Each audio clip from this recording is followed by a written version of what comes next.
Chiclets fans, huge announcement. We have all new merchandise available right now on barstoolsports.com/chiclets. We have nice UNR sweaters like that. Plenty of brand new, gorgeous merchandise. Check it out.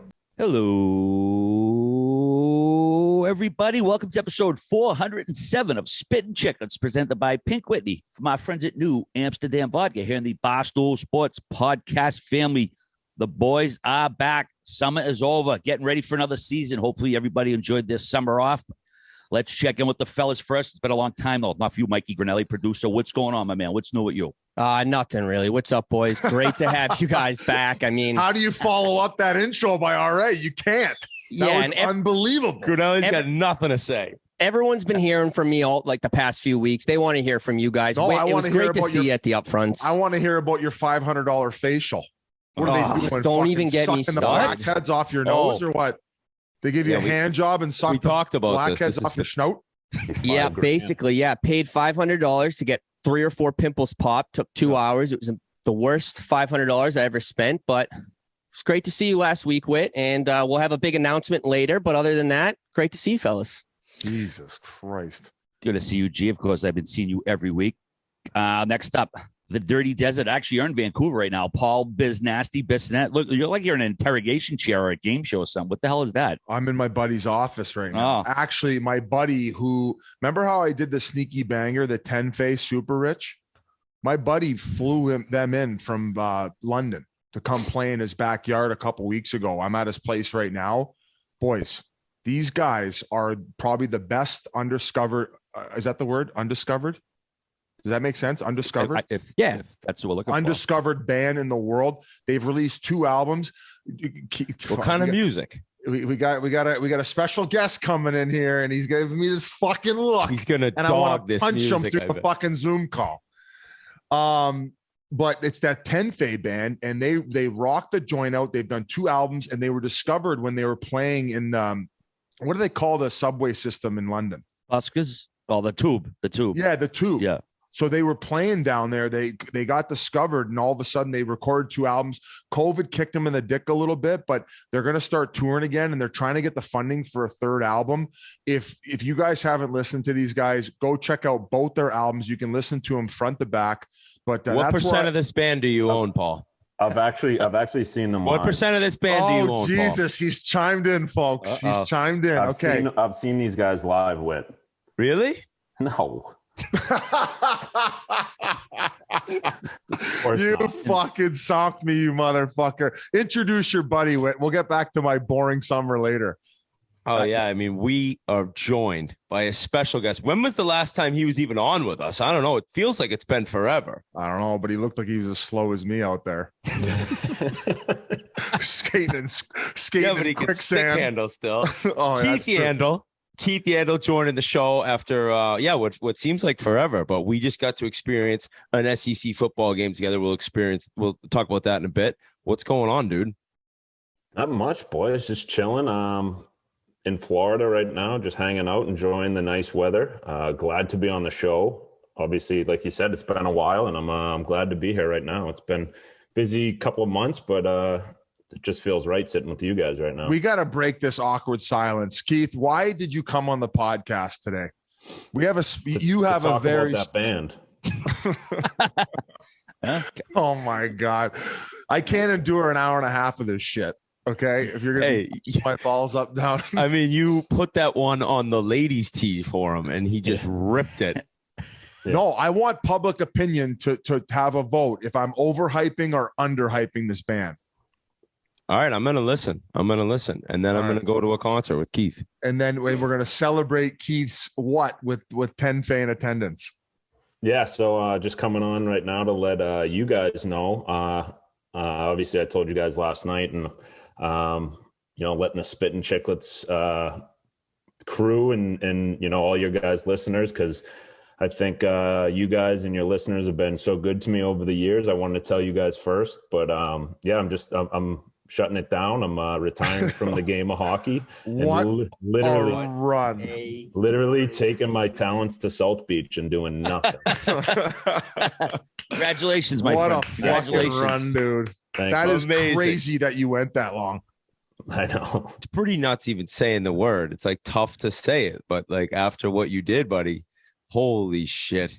Congratulations. Yeah, it's actually like the last like year, it's been like one of those things I've been thinking about, and just like, obviously, you know how it is with biz. RA, when you get a job one day, you'll know how it is. You know, when that's all you know in your life, to to call it quits on it is kind of, I mean, you don't even want to say quits, but just to call it an end is, it's nerve wracking. You're worried about what you're going to do, especially this time of the year, usually ramping up for training camp. And, I think for me, the last like couple of weeks, I've really been at ease with it, and, really enjoyed spending time with the families, and obviously being able to go on a trip with Whit, and, that wouldn't have happened in years past. So I think for me, I'm really at ease with it, and I looking forward to the next chapter for sure. Did you like consult with anybody who had already been through the process? Like, buddy, it's such a life shock, right? Like for all of us, and like especially as long as you've been doing it and it's all you've ever known. It's like, like who'd you talk to?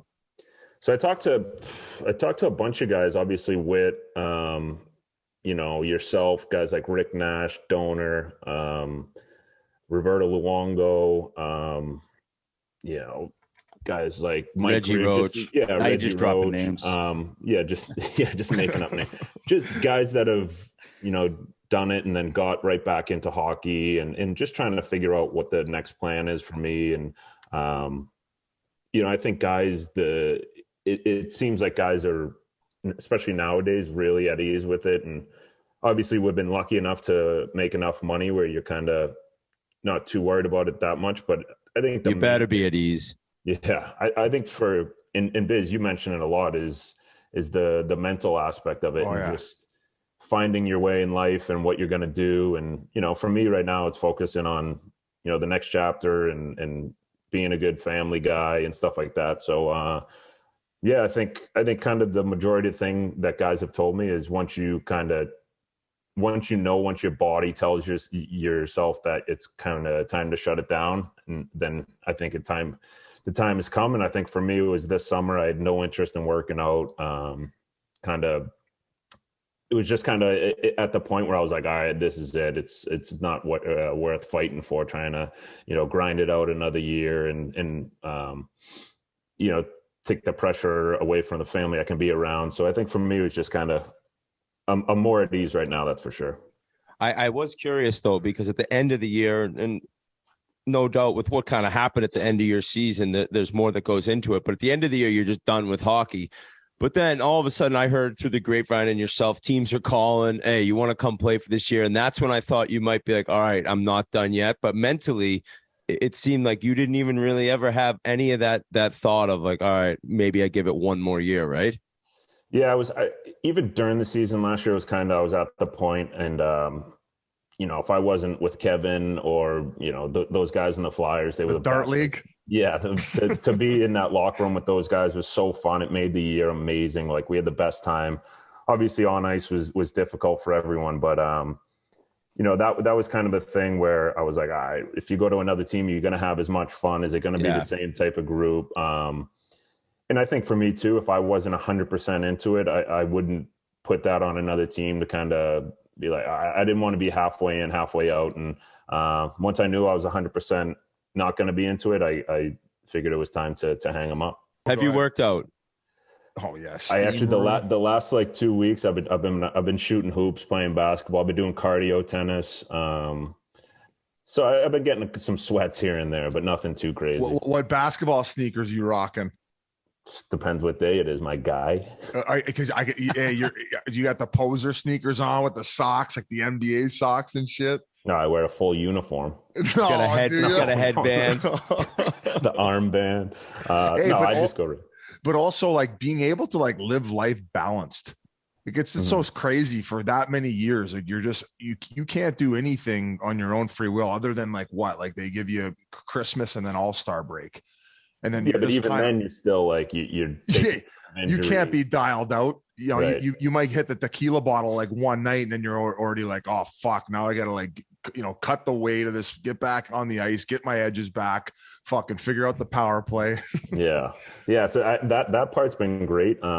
Especially now, like seeing the guys. I was just out in Vegas. Tell us about that. Weren't you doing the interviews? Yeah, I was doing the interview, just fun stuff with the guys doing. It was like a golf simulator. But just seeing those guys and like they're so ready for the season to start. That week before camp, you just want it to happen. I wasn't. I'm like, I was actually panicked. How am I gonna? I was like, I'm overpaid and out of shape. Yeah. I'm like calling infomercials. I'm at the YMCA taking hydroxycut for 3 days straight.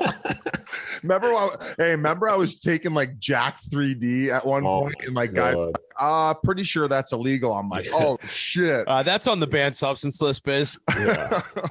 I'm getting my fucking blood drained like a day before camp. Show up, no blood. So I think with that, just seeing those guys, like the way that they've been grinding all summer, it's been nice but it also, I was like, oh God, you feel a little lost around this time. You're like, oh God, I feel like that's a tough time. I feel like I should be somewhere. Yeah.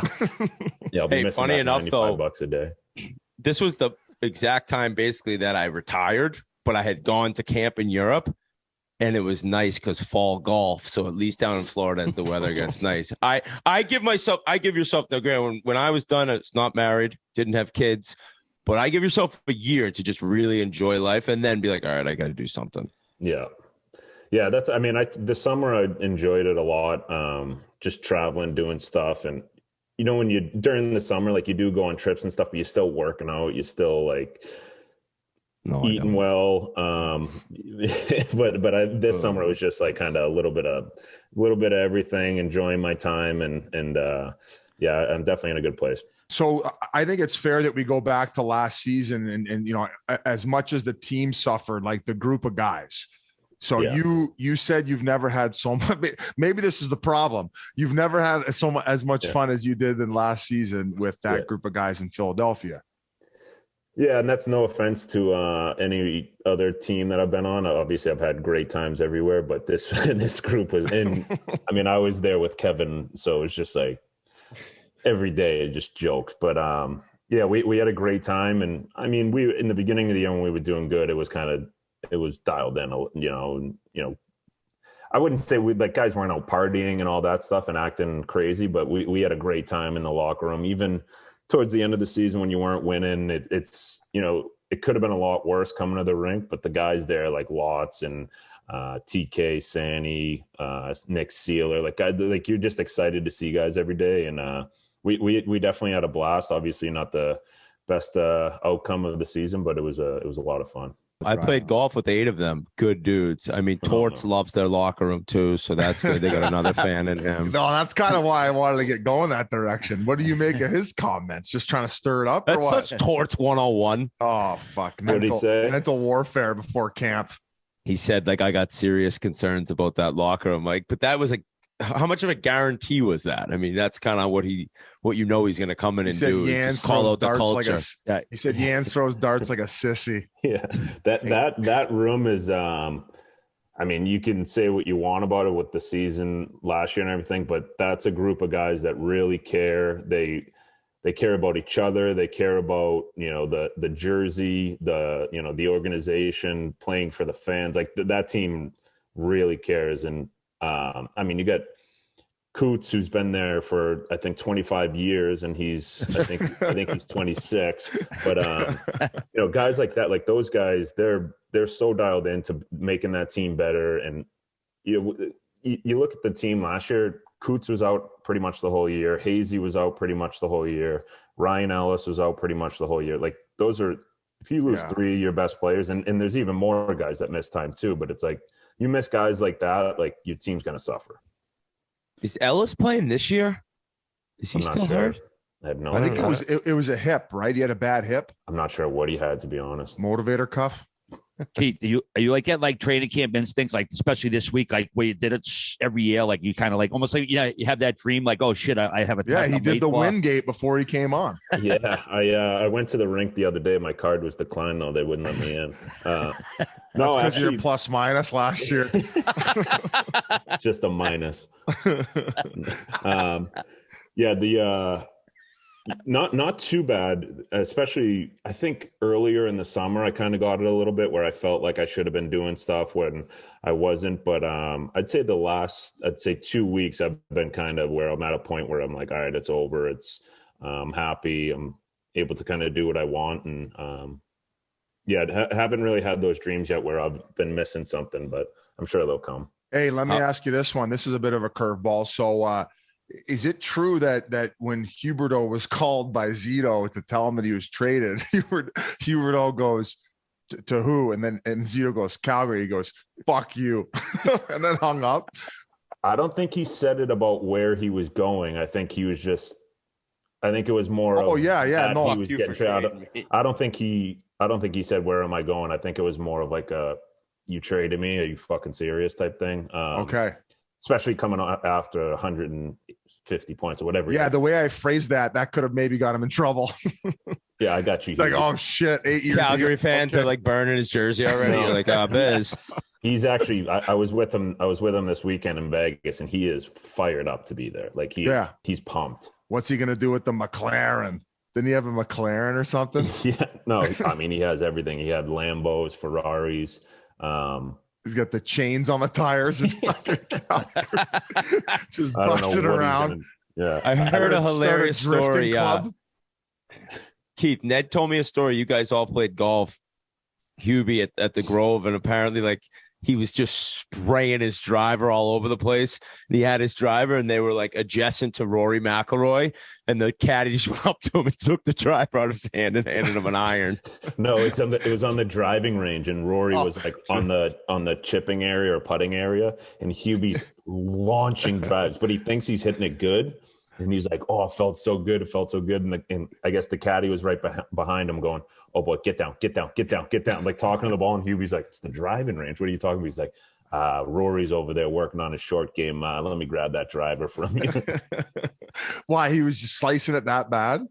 Yeah, I think he was like the furthest bay over, and like where the chipping green is or wherever. It was just he was in the wars. Ripping right. Yeah. That's kind of cool. So what? Rory's just buzzing around the Grove? All those guys, yeah. There's a ton of pro guys up there. See them all the time. Wow. So you're a member there, and you get to buzz into these. Did you ever golf with any of the big dogs? I mean, other than MJ, of course. I don't kiss and tell. Oh, okay. It's like a fucking cult that you can't talk about. It's like the skulls. Yeah, I think so. I don't really want to. Okay, fair enough. Keith said you're going to take some time with the family, obviously, but like looking ahead down the future, is a front office something you might want to get into further down the line, or you're just going to cross that bridge when you get to it? Yeah, give me a PTO. That's kind of the stuff that I'm thinking about right now, whether I want to do media or get on with a team or so I think for me, like Whit said earlier, is kind of taking a little bit of time and figuring out exactly what I want to do. Because like I said, I want to be 100% committed to what I want to do. And that's kind of all I know is when you kind of say yes to something, you got to be 100% committed to it. So I think for me, it's just taking some time, weighing the options and, see what I can do. I know a guy at TNT if you want to get over there. We got to talk about this. We got to talk about this bachelor party down in Georgia with Keith. Like, what was the details on that, man? You got to fill us in on this stuff. I thought I did. Did I mention it on the show we were on? Yes. But my brother Colin getting married in a couple weeks here. We did his bachelor party in Georgia, and the backstory was, Keith, would you say it was like 6 years ago that we decided to pick 7 years ago? Yeah. We needed a team, so we picked Georgia. They end up winning it. He gets engaged. Perfect bachelor party. We had 25 guys. I was blown away at this setup. Now, granted, I've never been to anything like this. I've never experienced like a true college town, especially the SEC. The campus is beautiful. It's pretty big, all these old buildings. And then right in the middle, we're going to the bookstore because I had to get gear for the game. Right in the middle, smack dab of this campus is this monster, beautiful stadium that probably held, 85,000 people. That's a rough guess. And from like the bookstore area, you can actually kind of see into the field. Like one end is lower. It's not a complete wraparound. This place was packed to the gills. They were playing the worst team possible. The tailgate, we got a tailgate set up, this big ass tent. My brother Sean found a great spot. They brought you Chick-fil-A, barbecue.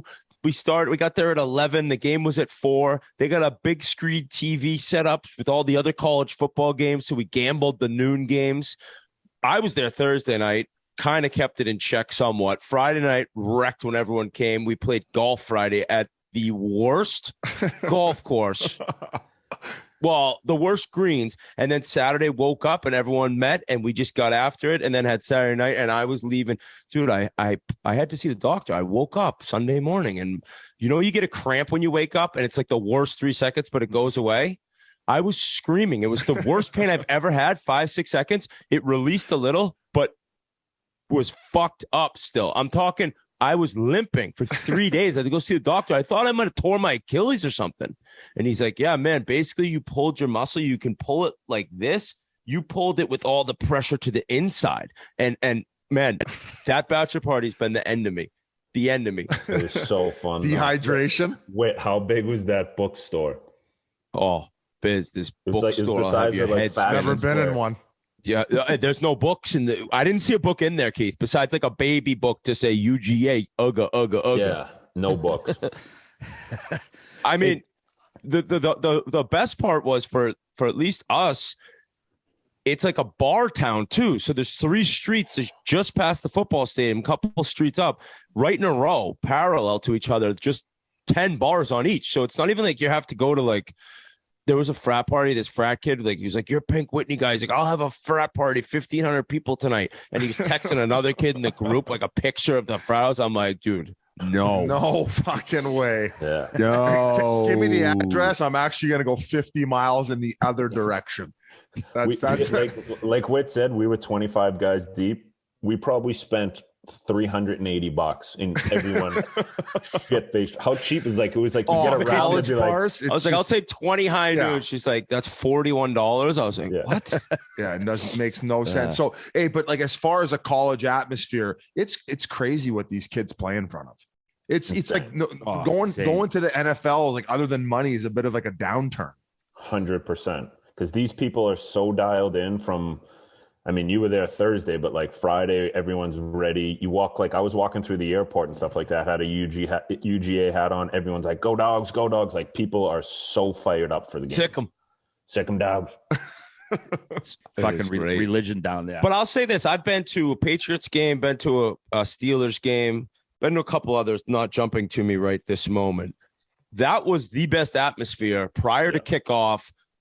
Fired up wise, like the amount of kind of passion within the fan base, I'll say, as opposed to the corporate part of the NFL. And I love the NFL, but that experience was nuts. I want to go down every year. I said I want to maybe bring my kids down to a game, get a babysitter for me, and go out at night.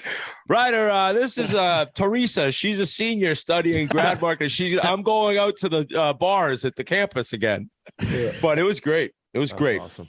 Well, hey, Biz, we're just a few weeks away from kicking off another NHL season. Like I said, make sure you're stocked up on the old Pink Whitney, the Birdie Juice, the 5 times distilled vodka infused with fresh pink lemonade flavor. So if you're out there, enjoy a chilled shot, mixing some club soda, however you take it. Grab some of that good old Pink Whitney. Biz, you did a massive Pink Whitney tour out west, and I understand you threw your back out somehow. What the hell happened here, buddy? Okay, well, I threw my back out like recently. That was probably from carrying the. I know, buddy. The L5S1 room carrying the show. No, I thought you were working out and eating well and like. Buddy, I haven't had a drink for 2 weeks. I hit the reset button on that. I've been working out. I was doing the grouse grind in Vancouver, which my best time was 52 minutes. For those of you wondering, some people, I told you guys about this hike. Some people show up in fucking jeans and high heels. They think it's just like, oh, like a little hike. It's like, no, this is a fucking, it's called the grind for a reason. Are you running or is that 52 minutes walking, hiking? You're basically, it's on an elevation like this, pretty much like at least 45. So you're just basically on the Stairmaster the entire time. It's very challenging. I would do that every day, I think, if I could. That's great work. The reason the grouse grind, the reason I was doing it is like, you get up at 7 o'clock, you're there by like 7:45, 8. 9 o'clock, you're done. You feel so accomplished. Like the rest of the day, you just feel like you're playing with the house's money. So I've been getting up, early the mornings here and working out, but I don't know if I've been doing body weight stuff, but I think I just maybe overdone it a little bit. And I threw out my L5S1, but I'm getting treatment here. I'll get that figured out. But the Pink Whitney tour was awesome. We actually have the vlog coming out next week. And guys, we're just overall just excited for another fucking season, man. It's so happy to be back. Oh my God. It was nice to walk down the mountain. No. You get what do you call it? Helicopter. No. He does another one of those gondola. A gondola videos. There's a gondola down. That is walking down would be the worst. To go back to the end of that tour, RA, it finished in Vancouver. I got to spend some time with my friends in Vancouver for a couple weeks there. It was great. Same like shit you were talking about, Yan, just like going out for dinners and like not worrying about like who we got to fucking interview next week or, you know, what we got to talk about or what I think about this trade. So it was good. And then I booted over to my place here on the water in Victoria, BC. Victoria, BC will be a place that I'll always come back to. This will be my Canadian residence for the rest of my life. It's fucking awesome. They got a great golf club across the street, VGC. I think I could convince them to get a sandbagger in there too, boys. Maybe we'll go you and Hazy round 2 out here, and I'll have you guys stay at my place. Smoked. Perfect. Yeah, we'll feed you this time, so you don't have an excuse. But it was good, man. It was great to dial back and just kind of, you know, like I said, hit the reset button because fucking in 2 weeks, man, we're back into it. We're in Pittsburgh. We got the live show. We got plenty of awesome stuff. Can we talk about the live show? The amount of time it's sold out. 8 minutes, Jans. It's unbelievable. I saw that. I was so happy. Jans, want to come? I actually have a member that week. Oh, fuck. Tough. Here we go. He's going to be 14th. fucking playing with MJ and Rory. No, at my other course. They're gonna. His other golf course.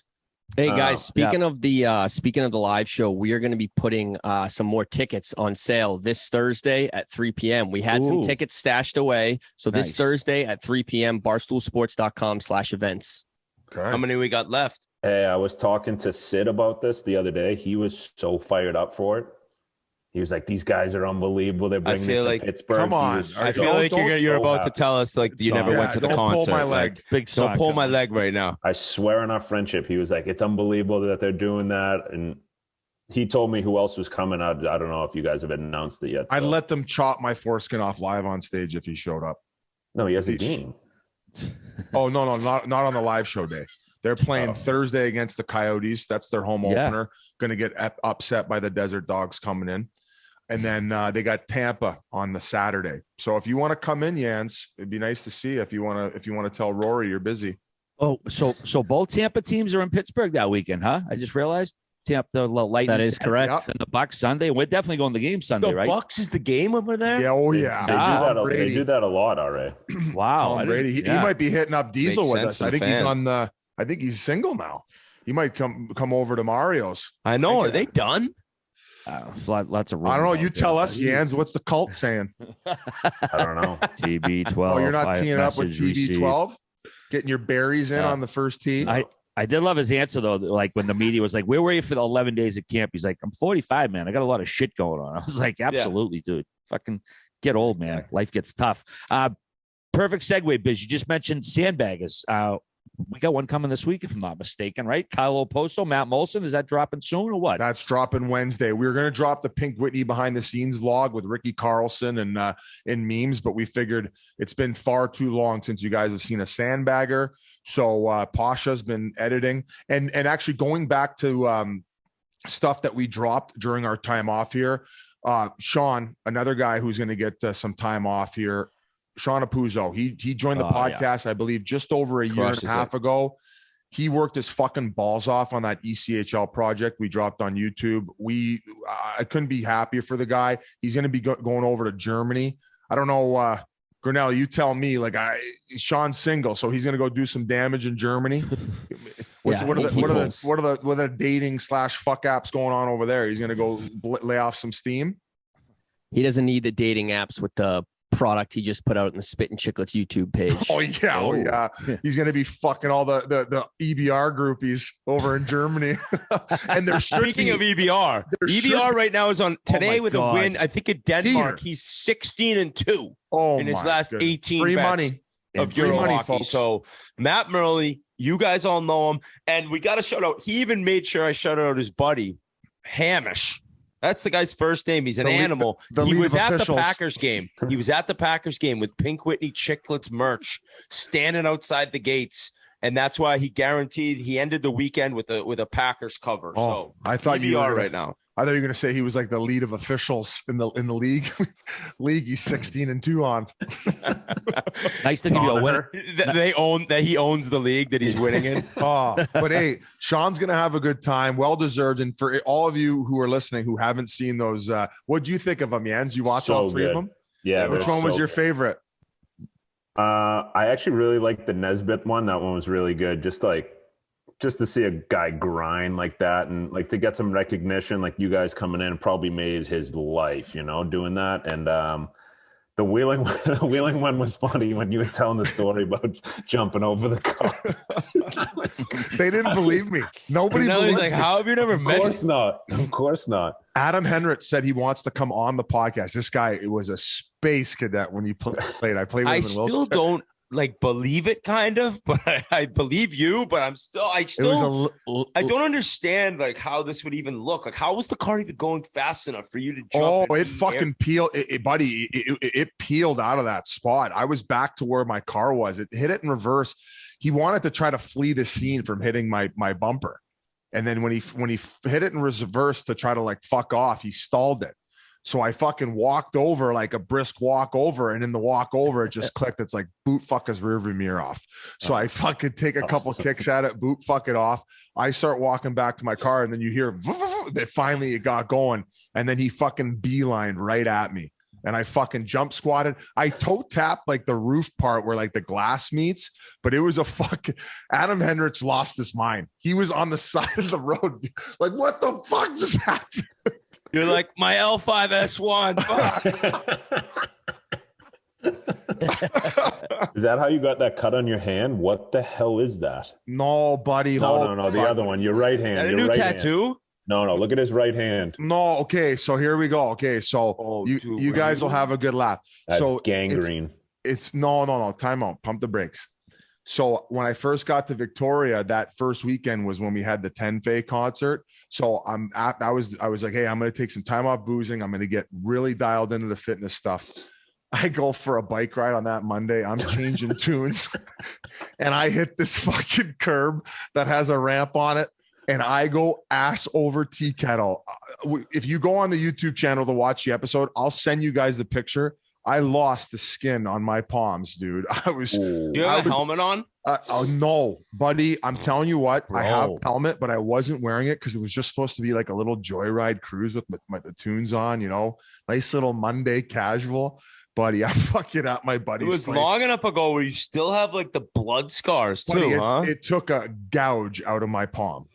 I think I might have lost it looked like a piece of fucking sashimi had a piece of yellowtail sashimi had fallen off me. But 3 months ago, Biz, 3 months ago, you were saying you could do the Tour de France. Doesn't even seem like you can ride a bike. Very true though. I did. That's such a producer line memory there. Yeah. Good job. No, credit to the guy getting $500 facials. Biz, we missed you. We missed you in New York City. They pay by inch on his nose. Yeah.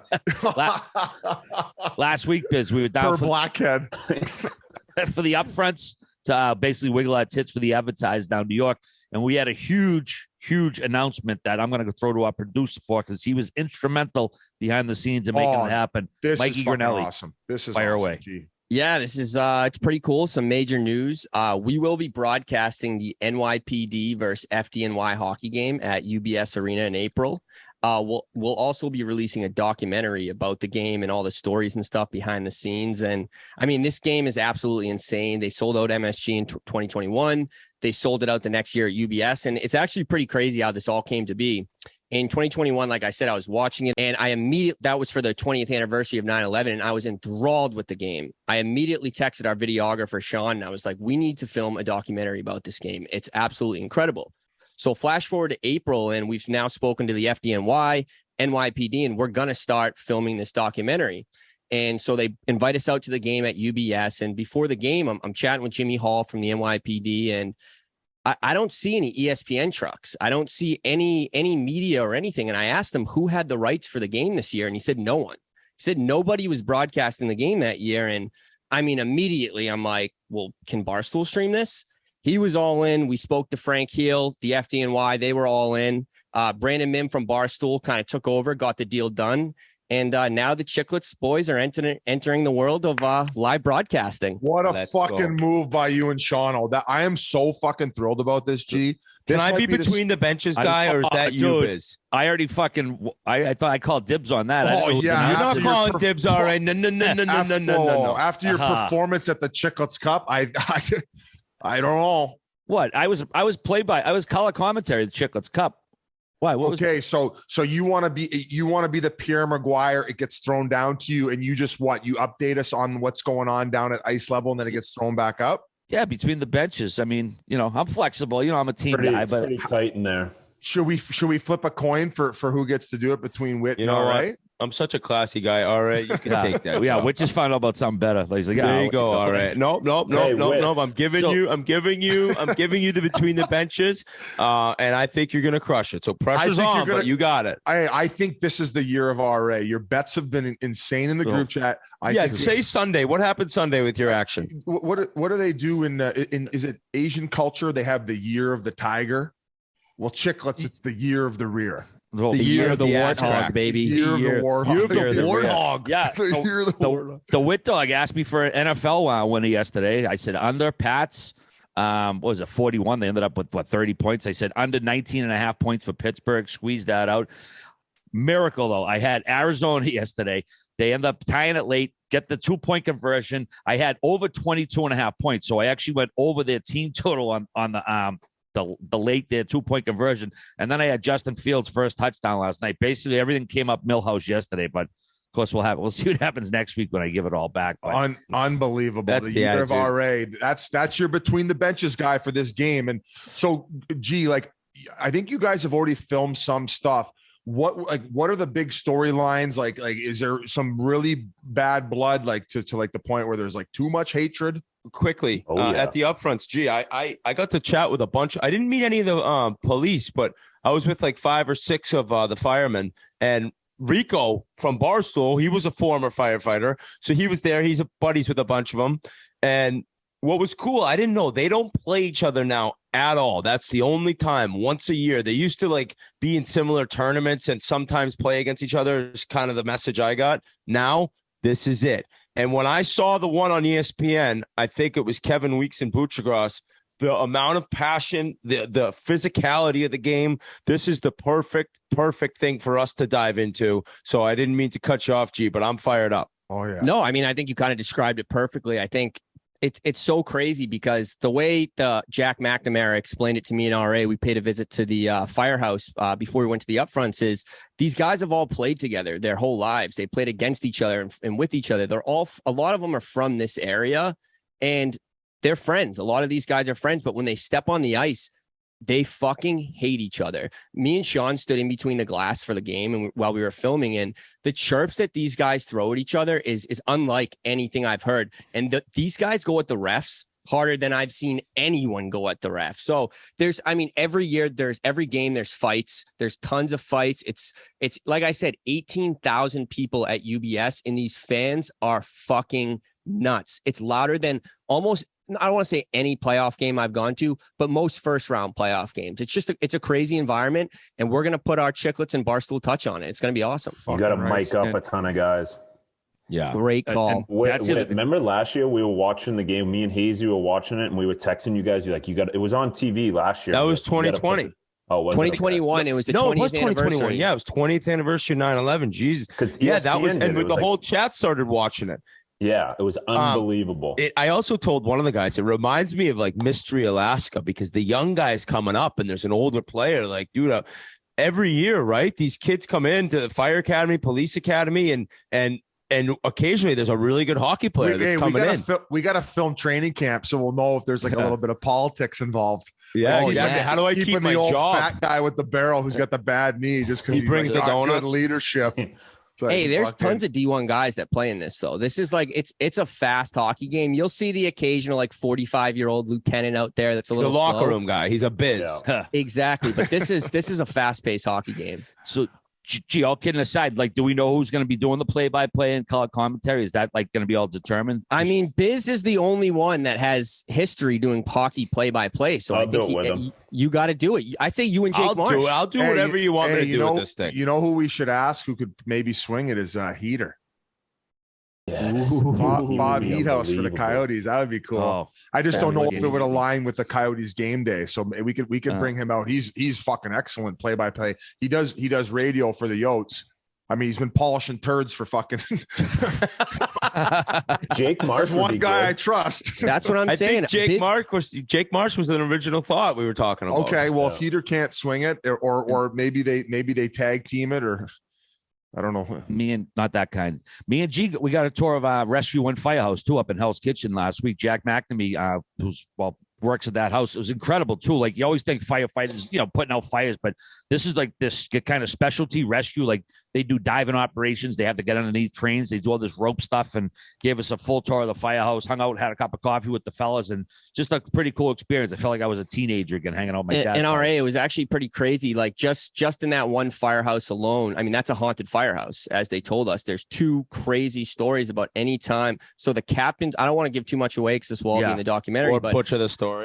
The captain's boots from 9/11. The captain's boots from 9/11 are under the under the captain's bed, and anytime the boots get moved, they haven't been touched since 9/11. And anytime the boots move or get touched in the slightest bit, something very bad happens. So it's like there's so many little stories like that at all these houses that are so interesting, and we're going to tell all of those in the documentary. What's those old shows that they go to, like, haunted houses? We should do part of the documentary should be all about the hauntedness, the paranormal activity shows. Oh yeah, Project. Bring back Tori Mitchell and JR. We'll send RA, since you want to be the between the benches guy. We send you there one night in the haunted. You got to move the booth. He's like, I don't even remember anything. I got shit canned and bet the late game. Yeah. Me and G, we almost went out in a run because I was telling Jack that, like, I was a little kid hanging out the house, like, back in the day. If there was a call, I would go out in the truck with my dad. Nowadays, some would snitch on you. But he said to me and Grinelli, he's like, if that bell goes, we're going today. So fortunately, no, that the alarm didn't go off. But me and Grinelli would have went out for a ride on Rescue One had there been a call. But didn't happen. But boys, a lot of hockey to talk to. Do you want to segue over to that, or what? Or you want to still talk about the summer? Yeah, I don't think there was anything that I finished to mention. Just chilling out. We're pumped to be back. We got some fun interviews on deck. We were gonna have Zegras in this one, but he backed up. We got him coming. Folks. But we do have another Ducks prospect in line for this one. All right. Yeah, Mason McTavish, going to bring him on in a little bit. Also want to thank everybody, too. The last few weeks we were off. Scott Parker, Brad Richards, Mike Vernon, Joey Mullen, Dino Cicerelli, Bernie Nichols. Hopefully everybody enjoyed those interviews that we aired for the last month and a half while we were gone. I thought they were terrific. Hopefully you enjoyed them as well. But yeah, we'll get to Mason a little bit, but let's talk some hockey boys first. Lots of boys got paid since the last time we met up. Holy shit. Let's see. After a 38-goal outburst last season, which was 30 more than his previous career high, Tage Thompson signed a 7-year, $50 million extension with the Sabres. Comes out to just a little over $7 million a year.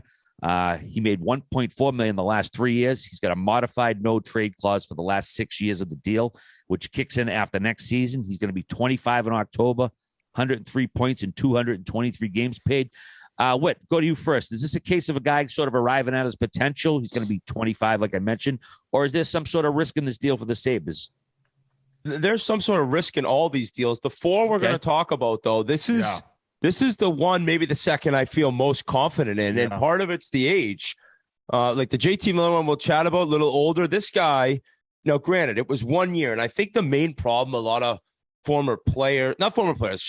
fans, some former players, and overall, the discussion could be one good year, and this is what you get. But when he does what he did and like how he did it, it's his shot, right? That isn't going anywhere. Buffalo's only getting better, and him being 24, turning 25, I love it. And that's the going rate now. You get 38 goals. You're coming up on a deal. I think that guy, I would be shocked if he doesn't get at least 30 this year, because I couldn't believe the amount of one-timer goals he had. His shot was as good as anyone else's throughout the season, and I did like that deal a lot. There's risk, as you originally asked, because it is only one season. Who knows? but I would be shocked if that guy's not lighting it up for the next few. You pretty much said it exactly how I would have said it. Of all the guys, he would have been at the top of the list for me as far as confidence giving him that deal. And he was a beast last year. He was he injured? I think he was at a close to a 40-goal pace if he wouldn't have been injured. I think he missed like 4 games or something. But I mean, they got to be fucking gassed up about him in the future and just how big and how much he commands of the ice. But you mentioned like this is kind of like what the reality is moving forward. I think we're kind of moving away from the bridge deals a little bit. And I think from the rumblings I'm hearing is like the cap might in like 4 or 5 years be up at like 100 million. So a lot of these GMs anticipating just with like the TV revenues, the fact that COVID's going to be in the rearview mirror, they're saying like the Kyrous, the Brady Kachucks, the Stutzels, all these deals that are around that 8 million number will feel more like a 5 million number based on where the cap is going to start exploding. Yeah, just not going to be. I think with that Thompson kid is a prime example of him taking advantage of an opportunity when Jack got traded. That opens up that spot for him to be in that one-timer position, and he can fire the biscuit. And a guy that looks like he loves playing hockey too, right? So you're not going to lose any enthusiasm out of him just because he got paid. He's going to bring it every night. He's a big kid. He's tough to play against. I love that deal. Imagine he just like shuts it. He's like, "Fuck you guys! I got my money, my Pagulas. Fuck you guys!" Rolling around. He comes into camp 255. Yeah, he's in the KHL in 3 years. They're like, "There's the Chiclets podcast." Yeah, no, but he's a stud. I agree with you in that. Holy fuck, Keith, bringing the noise on the assessment. Holy, come for that ass. What else? Whit just mentioned JT Miller. Canucks finally put all that talk to bed. I know they've been talking about it for a long time. They inked the 29-year-old to a 7-year, $56 million extension, $8 million average annual value. He had 99 points in 80 games last year. He's got a no-move clause throughout the deal and a modified no-trade for the last 3 years of the deal. The deal starts next season. He's going to be 37 when the deal ends. The Canucks are still $2.7 million over the cap right now. They're going to need to move some money before the season. Biz, go to you on this one. Given his age, did the length or the amount of money surprise you at all? I'm interested to know if it's more about like potential trade bait, although that's such a heavy price. But like, I said this when they got him. Like, I just feel like they just rushed this rebuild and they're just kind of in this purgatory where they're just. But they had to pay him. He's like he's such a big component of their offense, and like I don't know who they would get to replace him, and they really can't trust the consistency of some of these other young guys to give that type of money to them, at least for yet, right? Like they have a few young guys who are in those bridge deals right now, where they kind of the prove it deals. So I don't know. I think he's well worth it. I think he's a fucking excellent player with a high end skill. The age factor doesn't really scare me, but I'd be shocked to see him play out this deal in Vancouver.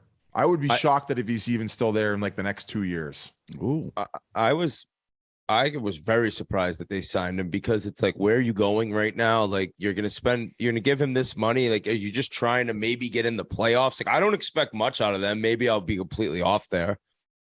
But I looking at his numbers, like since he got to Vancouver, he took off. And even the first year in Van, they made the playoffs and he ripped it up. So, or maybe that was the COVID. That might have been the COVID year in Edmonton or whatever. But I just didn't see him fitting in with that team.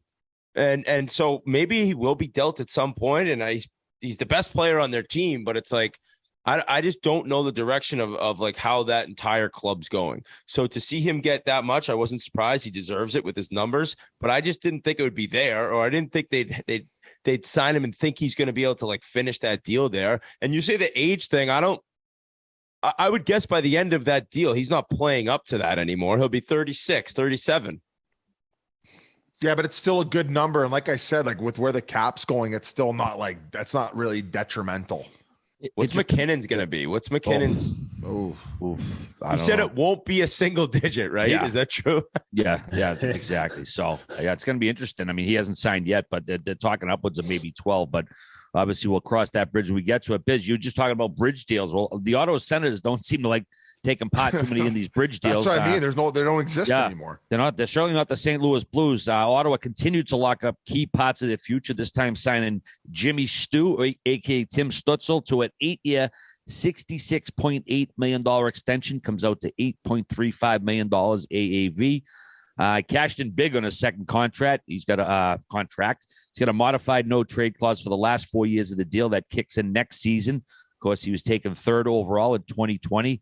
He's got 58 points in 79 games last year. So right now, Ottawa is going to be spending $32.5 million on Norris, Tkachuk, Stützle, and Chabot starting in 23-24. Again, none of these guys took a bridge deal, Biz, but the Sens get their money's worth on each of these guys during the course of these deals, or what? I'm interested to see, but they set the precedent with each guy before them. So it's like, well, what are they going to, they're going to say, well, why, look at what Brady Tkachuk got. Look at the trajectory of what my client's doing. And, he's right there. So why not just get it done now? And fuck Witt. I was just thinking, and yeah, it's like, imagine 20 years ago, you would have said, hey, these guys in their second deals with proven nothing, no playoff games, would be getting 8 times 8. Like, good for them. And I always say it, and I think that's just like, a credit to where the league's gone and where the revenue's at. Shout out to the fans. Sorry about the ticket prices and the custom jerseys. Yeah.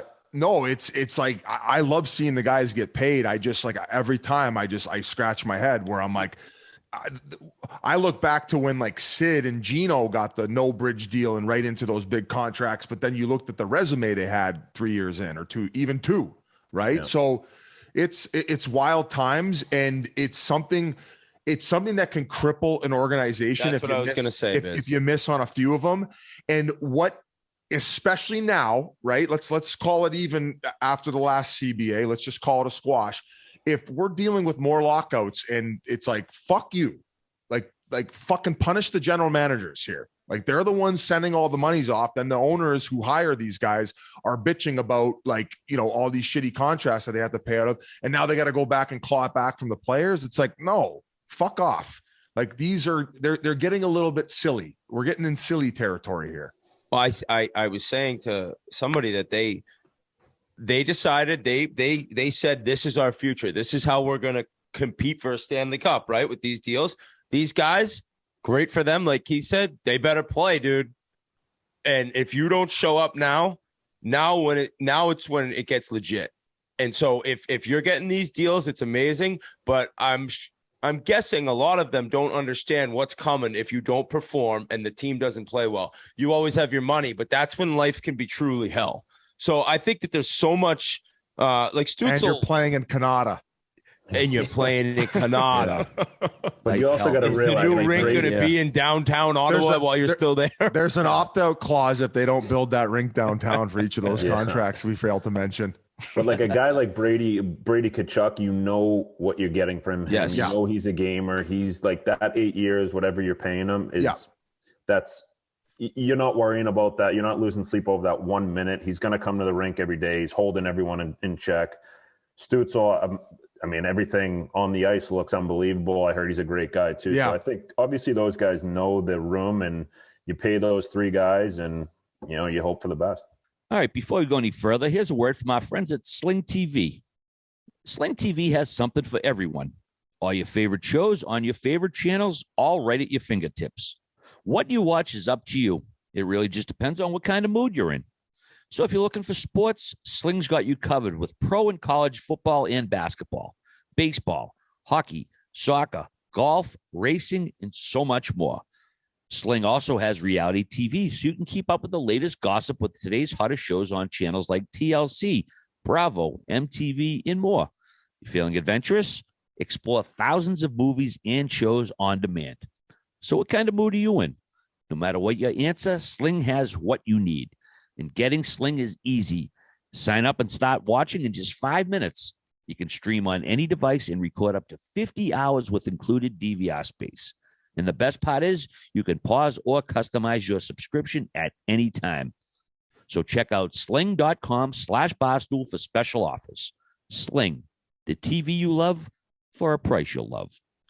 Just mentioned the Blues, Biz. And exactly 2 months after signing forward Robert Thomas to an 8-year, $65 million extension, St. Louis locked up forward Jordan Kyrou with the exact same deal. It's interesting. They also had the exact same deal for their second contracts as well. It starts next year, and he's got a full no-trade clause for years 3 through 7 and a modified no-trade in the last year. Kyrou had 75 points in 74 games last year. Interestingly, for the Blues, O'Reilly and Tarasenko are going to be both UFA after this season.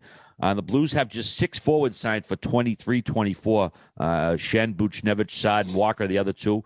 They'll go to you for this one. Do you feel like maybe Thomas and Kyrou a succession plan for O'Reilly and Tarasenko? And how much longer is the Blues window here?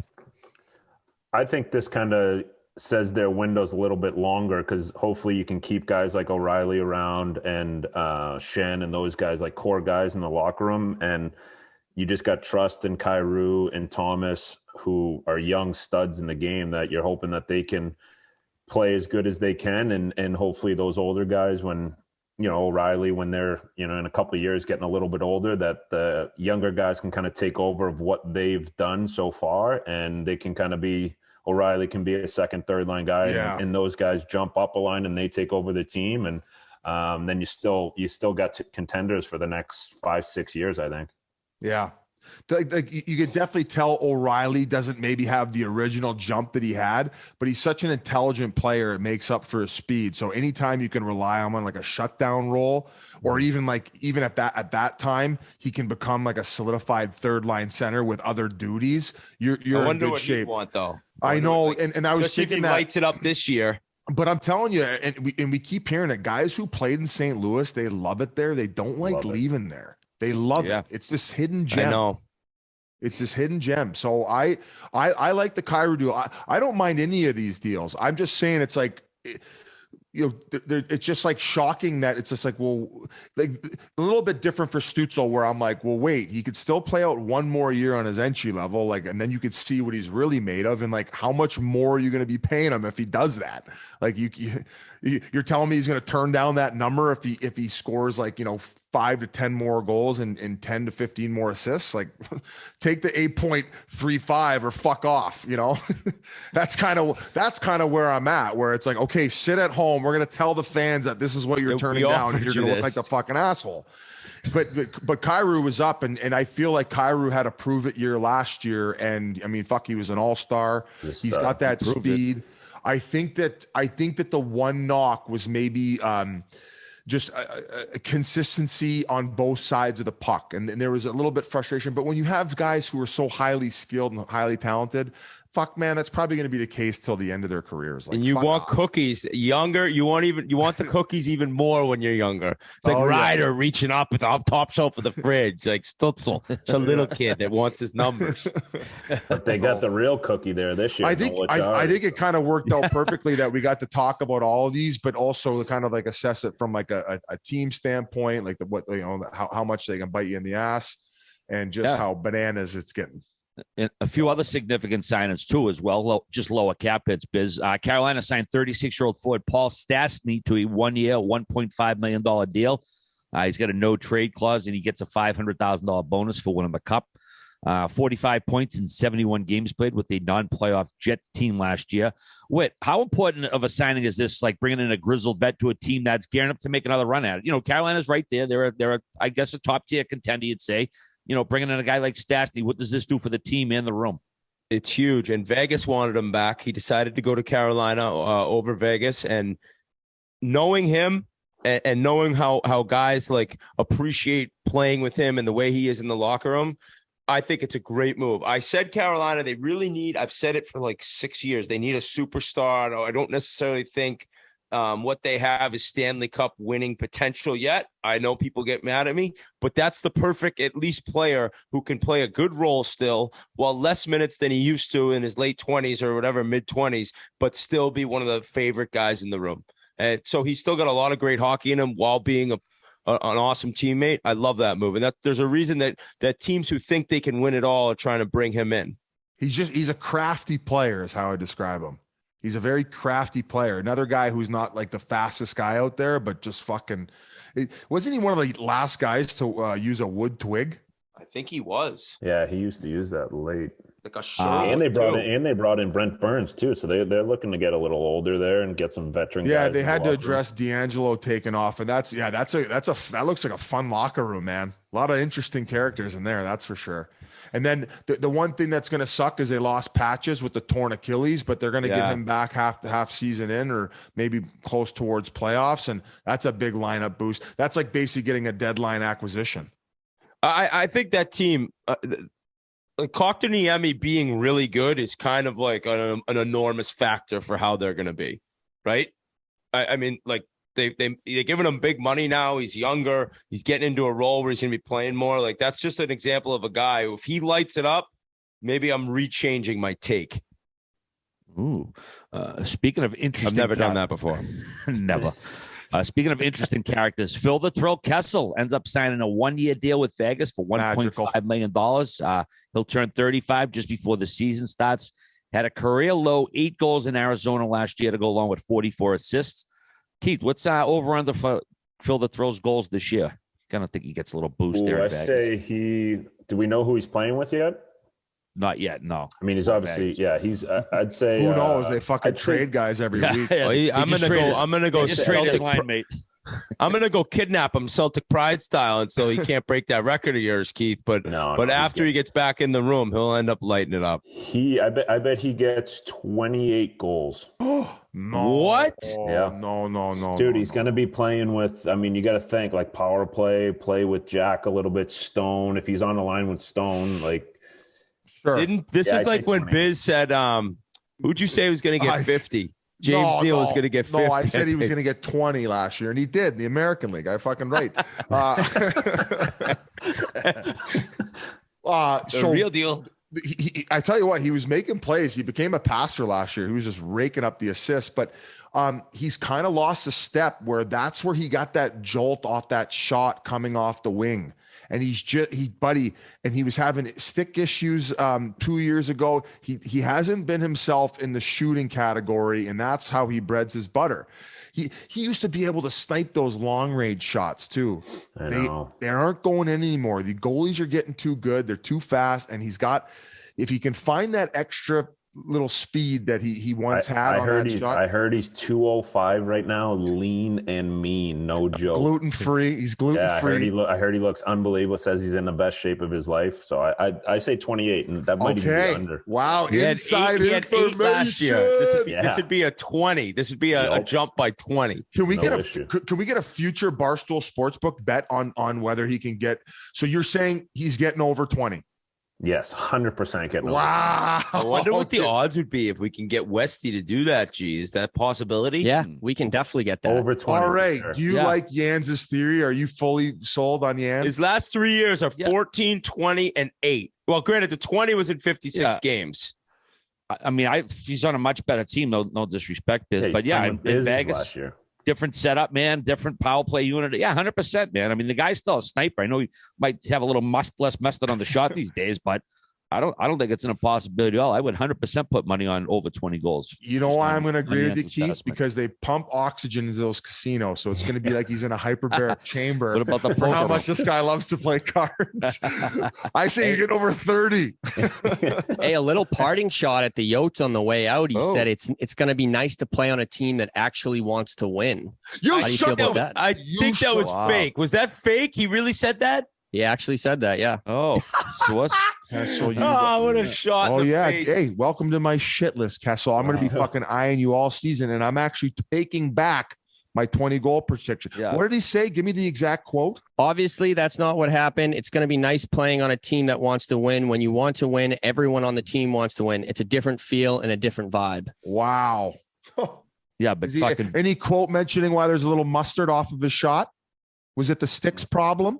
No, too many nights out in Scottsdale with Biz Nasty is what the quote says. I know. Oh, yeah. Vegas doesn't have sorority row like this year's Coyotes do, though. I actually have an anklet on. If I go near Old Town, it starts going off.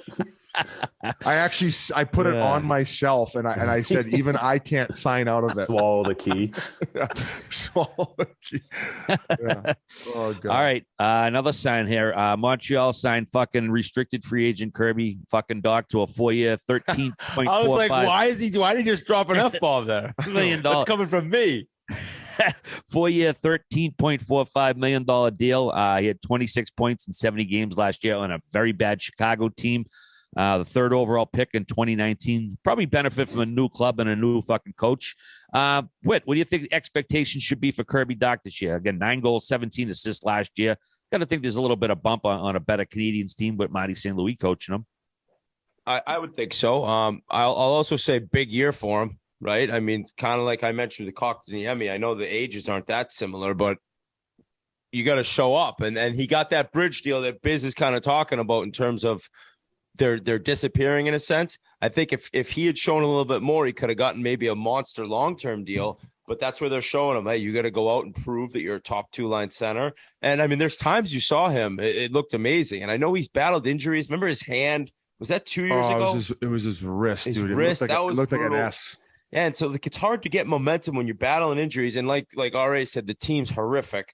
So a fresh start. I think Montreal is actually going to surprise people. I don't think they're going to get in the playoffs, but you saw what they did when St. Louis came over. You saw how good Caulfield was. He's going to get a chance to be a top-line player, but it's show-up time. You got to have a big year, and the pressure's on there because as a big guy who signed a big deal, you're going to get shit on immediately if you play poorly in that city. Well, no more Shea Weber, so they get to add a little bit more size. So there's not just Anderson. Like they have some small guys on that team, so they needed to beef up a little bit.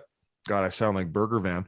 But I think it's a great low risk play for a guy who's got a ton of upside. You mentioned how shit that season was last year, coming back from a major injury.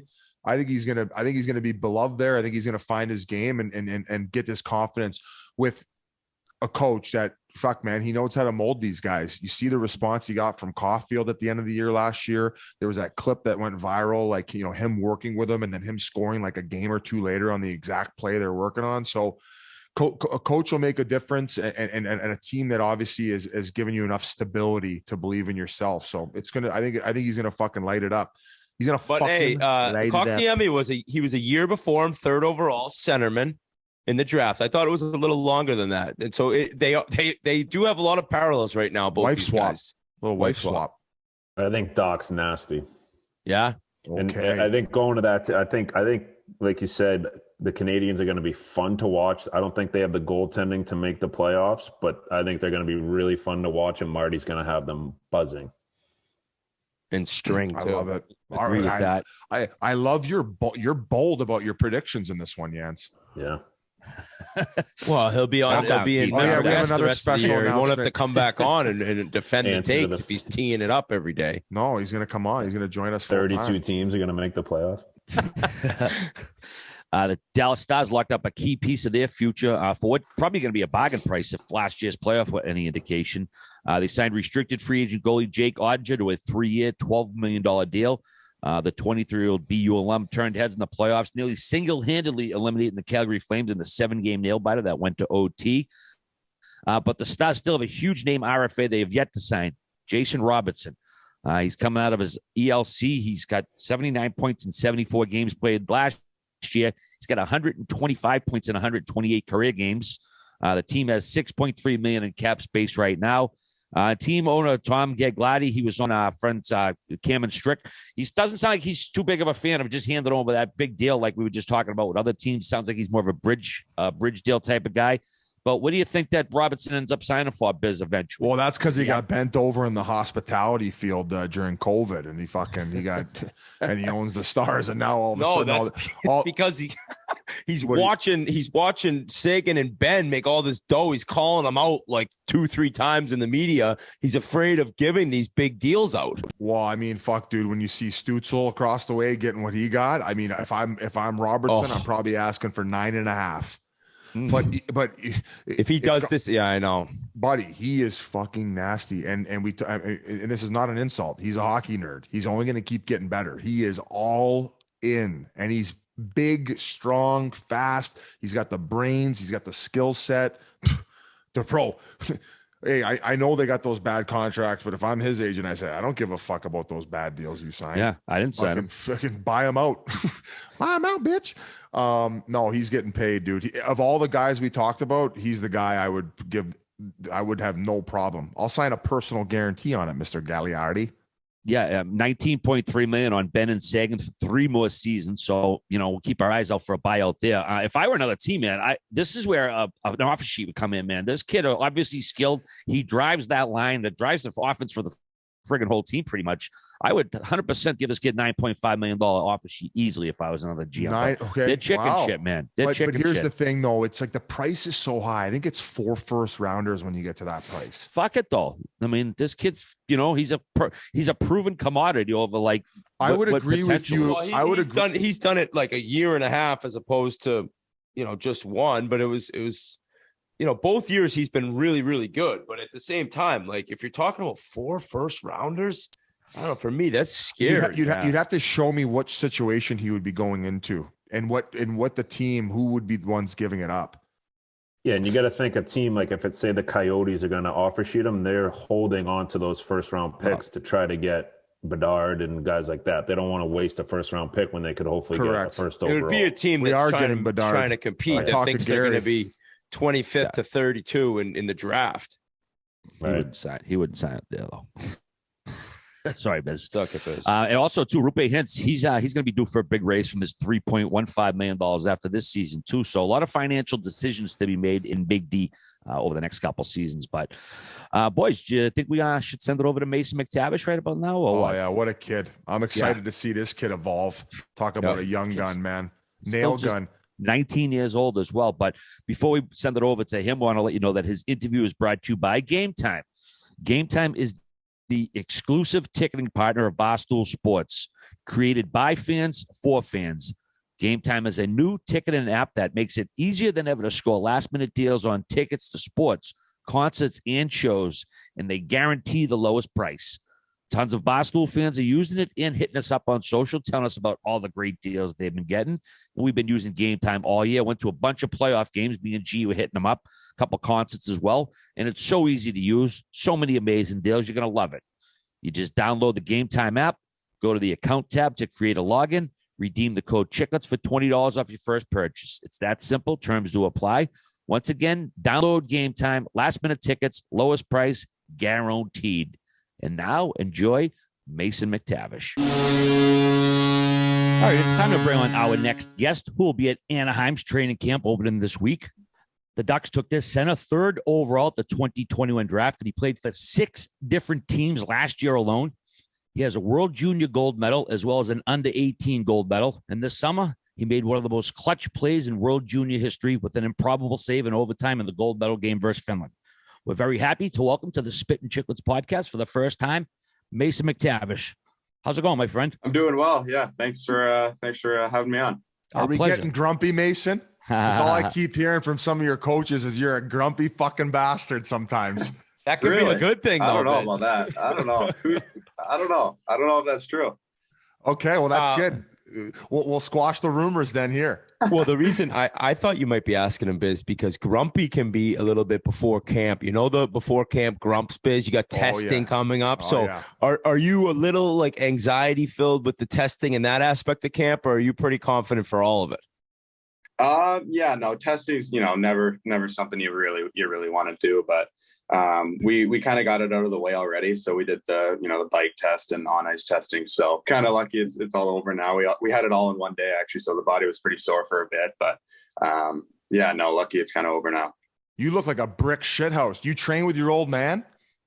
I did for a while. And then I recently switched to a real gym. I kind of, before I think it was my draft year, I kind of thought I should probably, jump in a real gym and, lift some weights and stuff. But me and my dad and my brother actually all worked out together. It was pretty competitive, a lot of battles in the gym for sure. But I've been in the gym with a couple other NHL guys and hockey guys, so it makes it pretty fun too. When you gassed your old man, was he rattled, or did he kind of understand it was time to maybe move on a little bit? Yeah, they fist fought in the driveway. No, you started gumming him and everything. He's like, all right, you can leave now. I can't beat you anymore. No, I don't know. I think he kind of pushed it too. I think he wanted me, he thought it would be a good idea for me to, go to a real gym, and so did I. So, it wasn't, there wasn't too much animosity, I guess. Pace, I know you had a busy end of the summer, but were you able to unwind it all, take any trips earlier in the summer after the NHL season ended? I know you had about 7 different seasons last year. Yeah, I mean, honestly, not too much. I mean, I got up to my cottage a bit after the Memorial Cup, but World Juniors is like a month after that, so like I didn't want to spend too much time off the ice and not in the gym. So I'd probably spend like maybe 5 days to a week at the cottage, and then kind of got back to the grind and back in the gym and skating, and then obviously headed back to Edmonton. Have you had a big chuckle with the family about how crazy the last couple of years have been?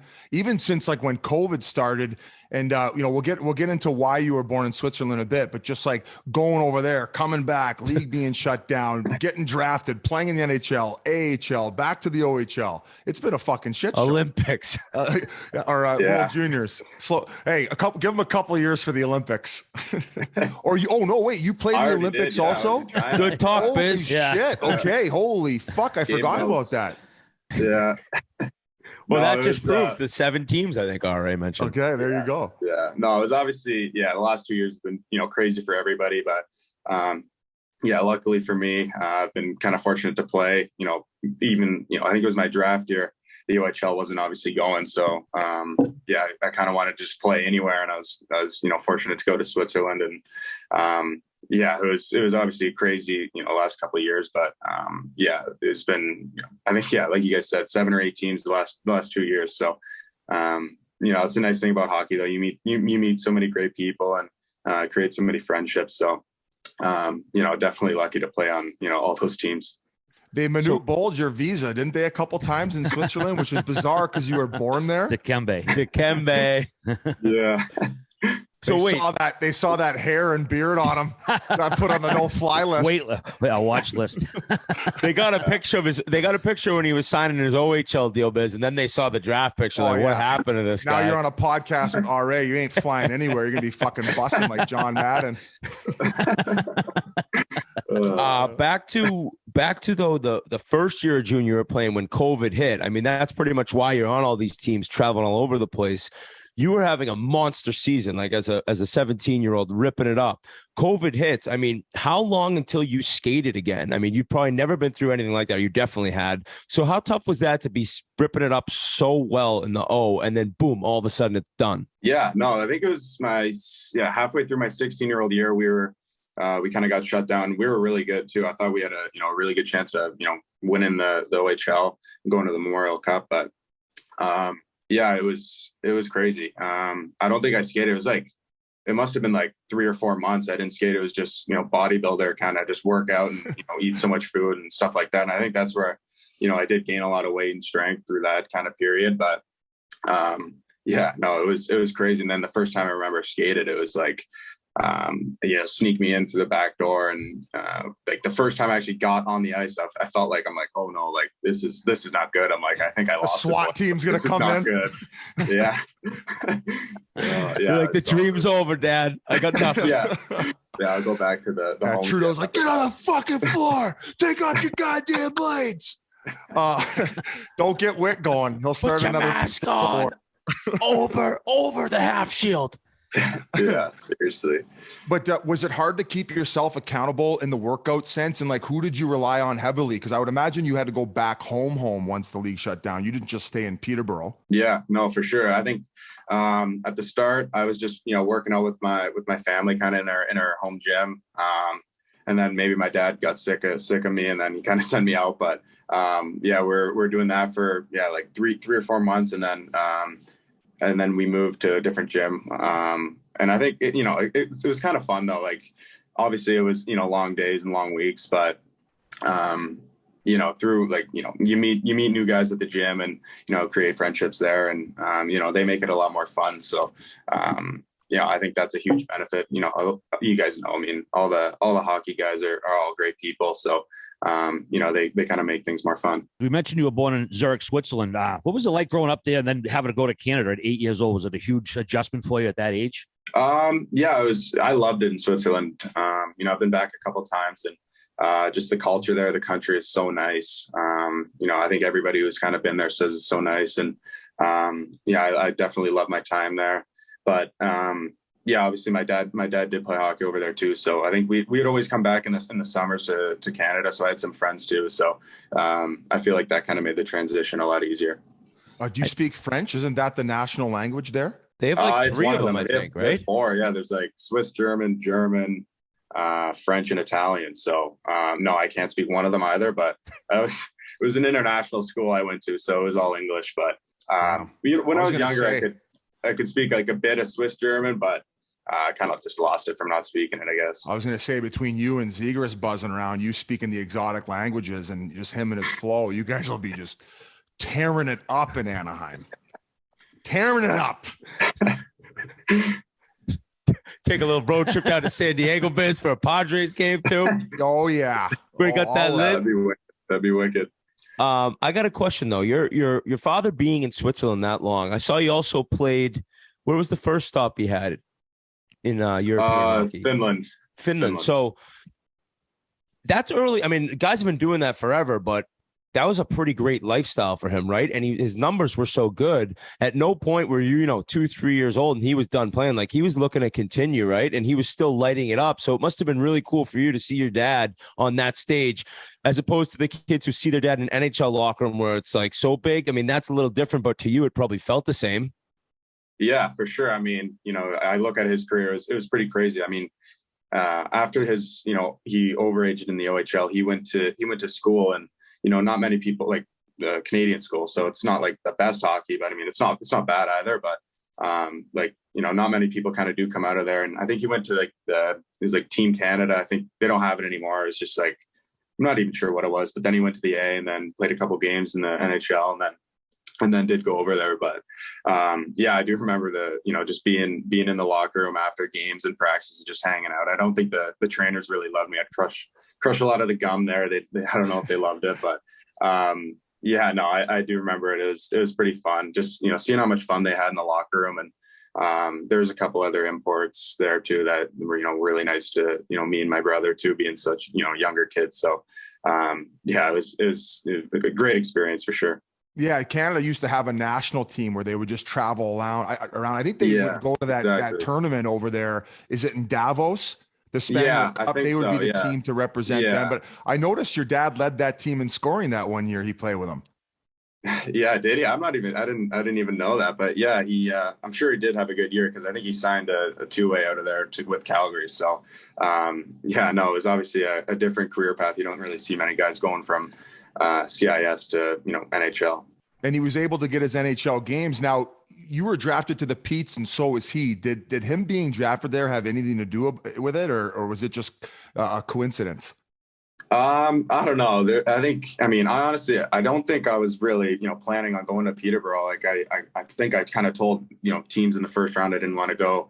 I was considering school or going to Europe, and then they just kind of, picked me in, and even, with them knowing that I think I said no to them, like I didn't want to go. And, they picked me, and eventually, convinced me to come and persuaded me. But I love my time at Peterborough. It's such a great junior spot, and it was a great time. What colleges were you looking at? Well, I'm not a big school guy, so I was mostly going to go to Spittin, to be honest. But they called my bluff. Here's my shocked face. It's like, can I just go on 5 official visits and then just never go anywhere? That is so good. Hey, I got a proposal for you, because I got pigeon tossed by Draisaitl. How about a shampoo? Me and you, we get on it now. I'm getting it in, before your career goes. Call it Mason by Mason, and it's served out of mason jars. Wow. Sounds good. Just throw it on spittinchiclets.com or whatever, and I'm sure it'll blow up. You know how much you'd waste in the mason jar? You need to have the fine point of where it comes out, or the mason jar's gone on one flow wash. No, it's for the burly man. It's for the Ogie Oglethorpes in the hockey locker rooms, right? All right. I'm surprised you didn't bring up that reference with the salad that this guy's rocking all the time. He did. Yeah, that one pitch, he did look like Ogie a little bit. Mace, I want to ask you, I know other NHLs, when they had their kids in like programs as children, they started teaching them to be pros basically when they were 6-7 years old. Did your dad do something similar with you? No, not really, to be honest. I thought he was, really laid back, and if he did ever, push me or anything, it was kind of like if I asked, him, maybe I was in a slump, and I was kind of asking like, what'd you do if you weren't scoring for a while, and he'd just give me some tips like that. He didn't really push me at all, which I thought was was pretty good. I think it kind of, just didn't push me away from the game at all. It just kind of gravitated me towards it. So, that's definitely something I'm, thankful for. And, I think it's, doing well so far. So you mentioned about going overseas instead of going to school or the OHL. Was that like something that you saw Austin Matthews do and see his development and of course go to maybe play in a better league and be compensated? Was that kind of the OG creating that path? Yeah, I guess. He wasn't I guess he was an import too though, but I definitely did. I did notice that, he obviously went there and he did really well, and obviously it worked out, tremendous for him. He's, a hard player, he's pretty wicked. So, I saw him do that, but I think it was a lot easier for me too, just because I was like, I wouldn't be an import over there too. So, just kind of would have made everything kind of less or more seamless. So, I definitely did, see him, and, he's obviously a player that I watched a lot growing up. When you were over in Switzerland, I think it was the second division though, right? For like 10, 11 games, and you were lighting it up. Were you like, is there a chance I'm going to go up to one of is it the National League there, I think? Or was there did you know it was going to be that second team the entire time you were there? Yeah, I think I was signed with, Zug. I was going to go up, after we were done maybe. But then the U18s in Texas for Team Canada, me and my teammate, Brennan Hoffman, we were both, he's from Canada too. He went over, we were on the same team in Switzerland. So we both, kind of just left halfway through the playoffs, which kind of sucked because we had a great team there and it was, great guys there and stuff like that. So, we went over to the U18s in Texas for Team Canada. And obviously you go on to win gold there. Now, I remember your performance, and that was kind of the Bedard coming out show. I think everyone knew about him, but that was the first international scene where other people got to see. Did you know anything about him, and how kind of blown away were you right when you saw him that first time on the ice? Like when I saw Crosby, it's like one time it takes, you realize something's different. Yeah, no, I do. I remember the first time we met him. We were all on the bus to from the airport to the hotel, and everybody's pretty quiet. Nobody really knows who each other are. And then we were kind of like, we got our room keys and we're like, oh, like, who's your roommate?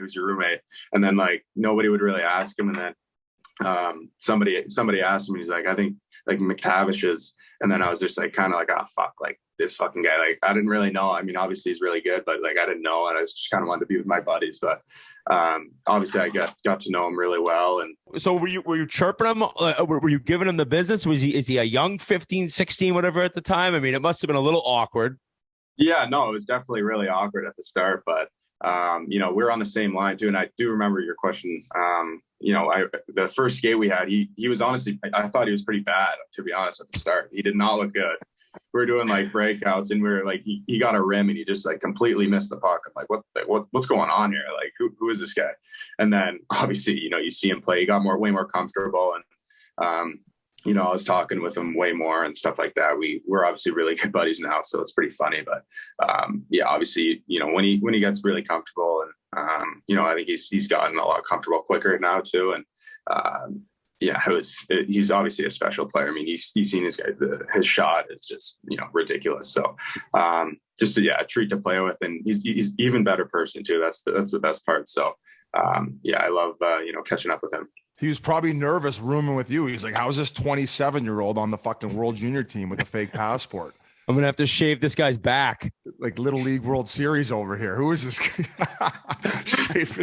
Seriously. Oh, fuck. That's funny. Mace, you made your NHL debut even before the Olympics. You had a goal and an assist. Were you kind of after the game like, shit, man, that was pretty easy? Yeah, honestly, no. I wasn't even supposed to play the home opener or the first game.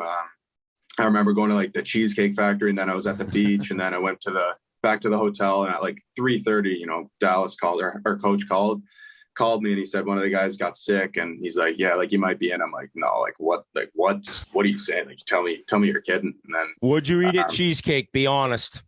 I think what was it? I think carbonara. So I was heavy, and I did the scratch skate and the workout. And I'm like, no, like there's no chance. I'm like, and then I got the phone call like when I was like going to the bathroom too. I'm like, oh God, like And then like 30 minutes out of your ass, the carbonara and the cheesecake. You're thinking you're going to get a 3-hour nap in, show up at game time, and all of a sudden you're getting the nod. He has another Oreo cheesecake to go in the room. He's like, I got to shit before I have that one because I got to shit again. You end up scoring in it though, right? Yeah, I did. It's against Winnipeg too. Yeah, Hellebuck. So it was pretty crazy. I mean, it was almost better though, because I feel like, if you're playing, you're thinking about it a lot. And you're kind of putting more pressure on yourself, but it was cool. My parents were still there too. So, there's actually a really cool picture. After I scored, I was like celebrating, and then like my mom and my dad and my brother are all in like the back of the photo and that's fucking awesome. Stuff. So it's pretty sweet. Did you see, Biz? You see the Jets, how they got rid of their captain, right? You know what I mean? The quote after was, the real bad issue, the main point was that McTavish gained 10 pounds at Cheesecake Factory and still lit this team up for 1-1. That's so we need new leadership in here. If you're letting that fat fuck at the Cheesecake score goals on you, you got to change something up. That's for sure. Hey, so then more of a whirlwind inside the whirlwind. It's like an inception of whirlwinds. You end up getting hurt 3 games in, right? And then you get sent down to the AHL. Now, was it more difficult to play in the minors than it was the NHL? That's what some people say. That was my opinion anyway. Yeah, I mean, I think there's different differences in it for sure. Obviously in the NHL, I find it positionally a lot better. A lot of guys, they're where they're supposed to be kind of, but in the A, I think you kind of have a bit more time and space with the puck. But they're both really good leagues. They're both really tough to score in, but I'd say those are probably the 2 biggest differences I found. All right, before we continue on, here's a word from our friends at Blue Nile. Whether you're looking to pop the question, have a milestone to celebrate, or want to let your love sparkle, Blue Nile can help you make your celebrations even more memorable. As the original online jeweler, Blue Nile offers the largest selection of independently graded diamonds in pieces priced significantly below traditional retailers. Blue Nile has helped millions of couples create their perfect engagement ring. Their easy online tools let you choose the diamond shape, size, and clarity, as well as setting style. Blue Nile's bench jewelers will then help you handcraft her perfect, one-of-a-kind engagement ring. Shop stress-free with Blue Nile's 100% satisfaction guarantee. All Blue Nile orders are insured and shipped for free in discreet packaging, and they also offer overnight shipping if you're in a rush. I got a tennis bracelet for my wife a while back, and everything went swimmingly. The piece is gorgeous, and the delivery was perfect. Awesome stuff. Check them out. Use them, and you can make your moment sparkle with Blue Nile by going to BlueNile.com. Use the code Chiclets to save $50 on your purchase of $500 or more. That's BlueNile.com. Code Chiclets to save $50 on your purchase of $500 or more. BlueNile.com with the code Chiclets. I know the Olympics didn't pan out the way you guys wanted to, but what was the overall experience like playing with a guy like Stahl, a big veteran? What did you learn over there? Yeah, no, it was really cool. I think I was only 18 then too. So just being around all those like other, Olympic athletes and just seeing, watching different events, it was really cool. I was almost like a fan out there just, watching, but it was really cool. Eric Stahl, such a great player, great leader. And obviously we didn't, perform the best, as a team, but obviously, like I kind of touched on before, just met so many great guys there too. Like, Demers was there too. He was a great guy. And then a couple other young guys too, like Ken Johnson, Owen Power, they were there too. So, made it a lot more, I guess more comfortable for the younger guys. Jason Demers is a treat, eh? Yeah. He'll get a locker room talking in no time. Exactly. Yeah. Coming in every day. For the non-crossword guys who want to engage in conversation, Jason Demers will definitely light a fire. So let's go back to the Heritage moment. And if I'm not mistaken, you ended up having the turnover that led to their scoring chance that you stopped at the goal line, correct? Yeah. Your arsehole must have been fucking puckered up about that tight when you saved that puck on the goal line. Honestly, no, I was so bagged after that. Like, it was like a minute and a half. I'm like, I didn't even realize what I did. I'm like, I thought it was like missing. I'm like, I don't know. I just like batted. I probably thought the goalie was like still on the goal line. Like I couldn't even see. I was so bagged, just sucking wind. And then I get to the bench, and then, next thing I know, like Ken scored the goal. And then like, I didn't even really think about what happened. So I was just, so pumped up, and I'm like, let's go. And then, I kind of see like after we're, done in the locker room, we like go back and go eat and stuff. And then I'm like looking at my phone, and it's just blowing up. And then I'm like, oh, like, fuck, I didn't realize it was like that close, like, during the play. So, it was pretty crazy, but, obviously, a special moment for our group. What was the time after? Was it 1 minute? Was it right around then? I don't know. I mean, I just remember getting to the bench and just taking a couple sips of like Gatorade, and then next thing I know, we're coming out of the bench. Yeah. So I don't. He's getting mouth to mouth from a biddy in the front row. Hey, winning it on home soil. Oh my God, you guys get ripped up afterward or what? And I heard you can gas beers. Look at him. You think he's the poster boy for Big Deal Brewing? Yeah, we're gonna get you on sponsorship. We're gonna collab with the shampoo and all of it, buddy. We're rolling now. For sure. No, 3 beers for the rest of his career. We couldn't, Hockey Canada, with obviously all the stuff that was kind of going around, they did not want anything going on. They had like security guards on our hotel level or hotel floors and stuff. So we honestly couldn't do anything if we even tried to. And I'm sure, some of the boys did.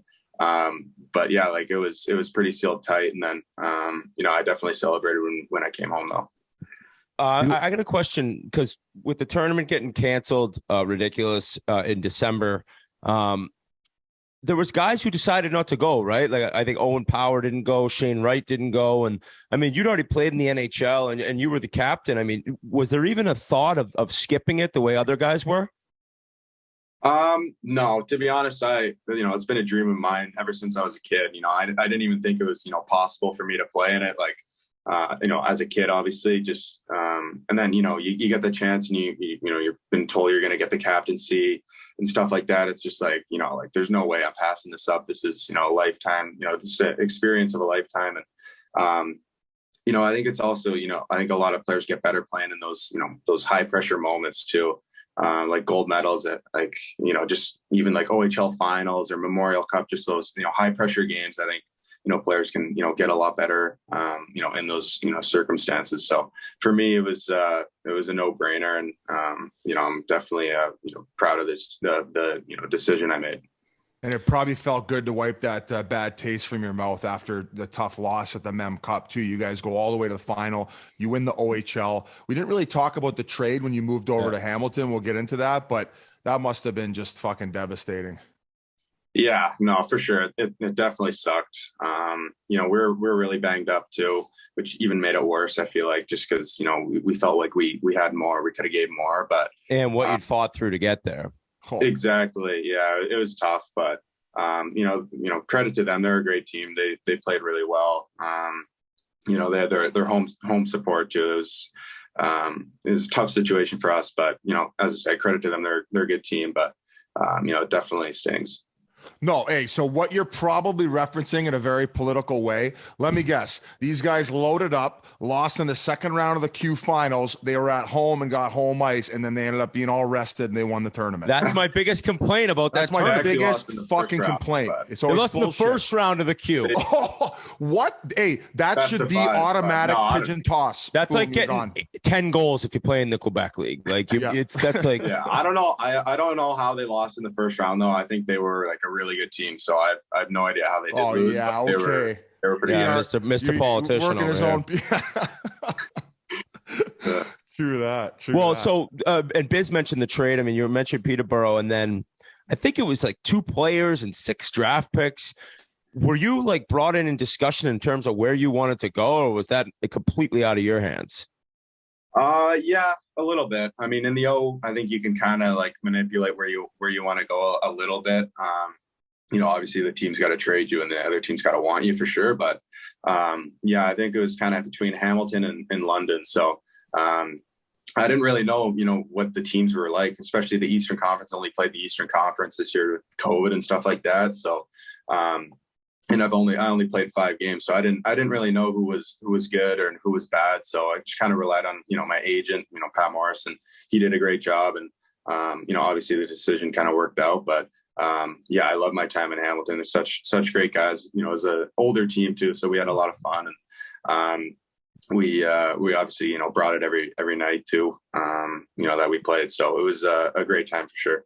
Who thought of the after you win every game, you had that big hammer and you'd put the nail in? Was it I think that was just like, I don't know. I think it was just like the media team, but it was pretty cool. They did a great job there. So that was pretty cool. We mentioned one of your teammates earlier, Trevor Ziegler. So you got to ask about it. What was your first impression the first time you met that kid? You guys almost seem like opposite personalities in some way. Yeah. I don't even remember. I think it was last year. It was like development camp. I saw him. And he's just like, what's up, man? Like, I'm Z. I'm like, all right, like, nice to meet you, man. And then, ever since that, we've become pretty close. And, obviously he's a terrific player and a great guy. He's pretty fun to be around. So, definitely, nice to have him on your team. And a whirlwind of a year for him. Now he's the cover boy. That's fucking pretty good first year, if you ask me.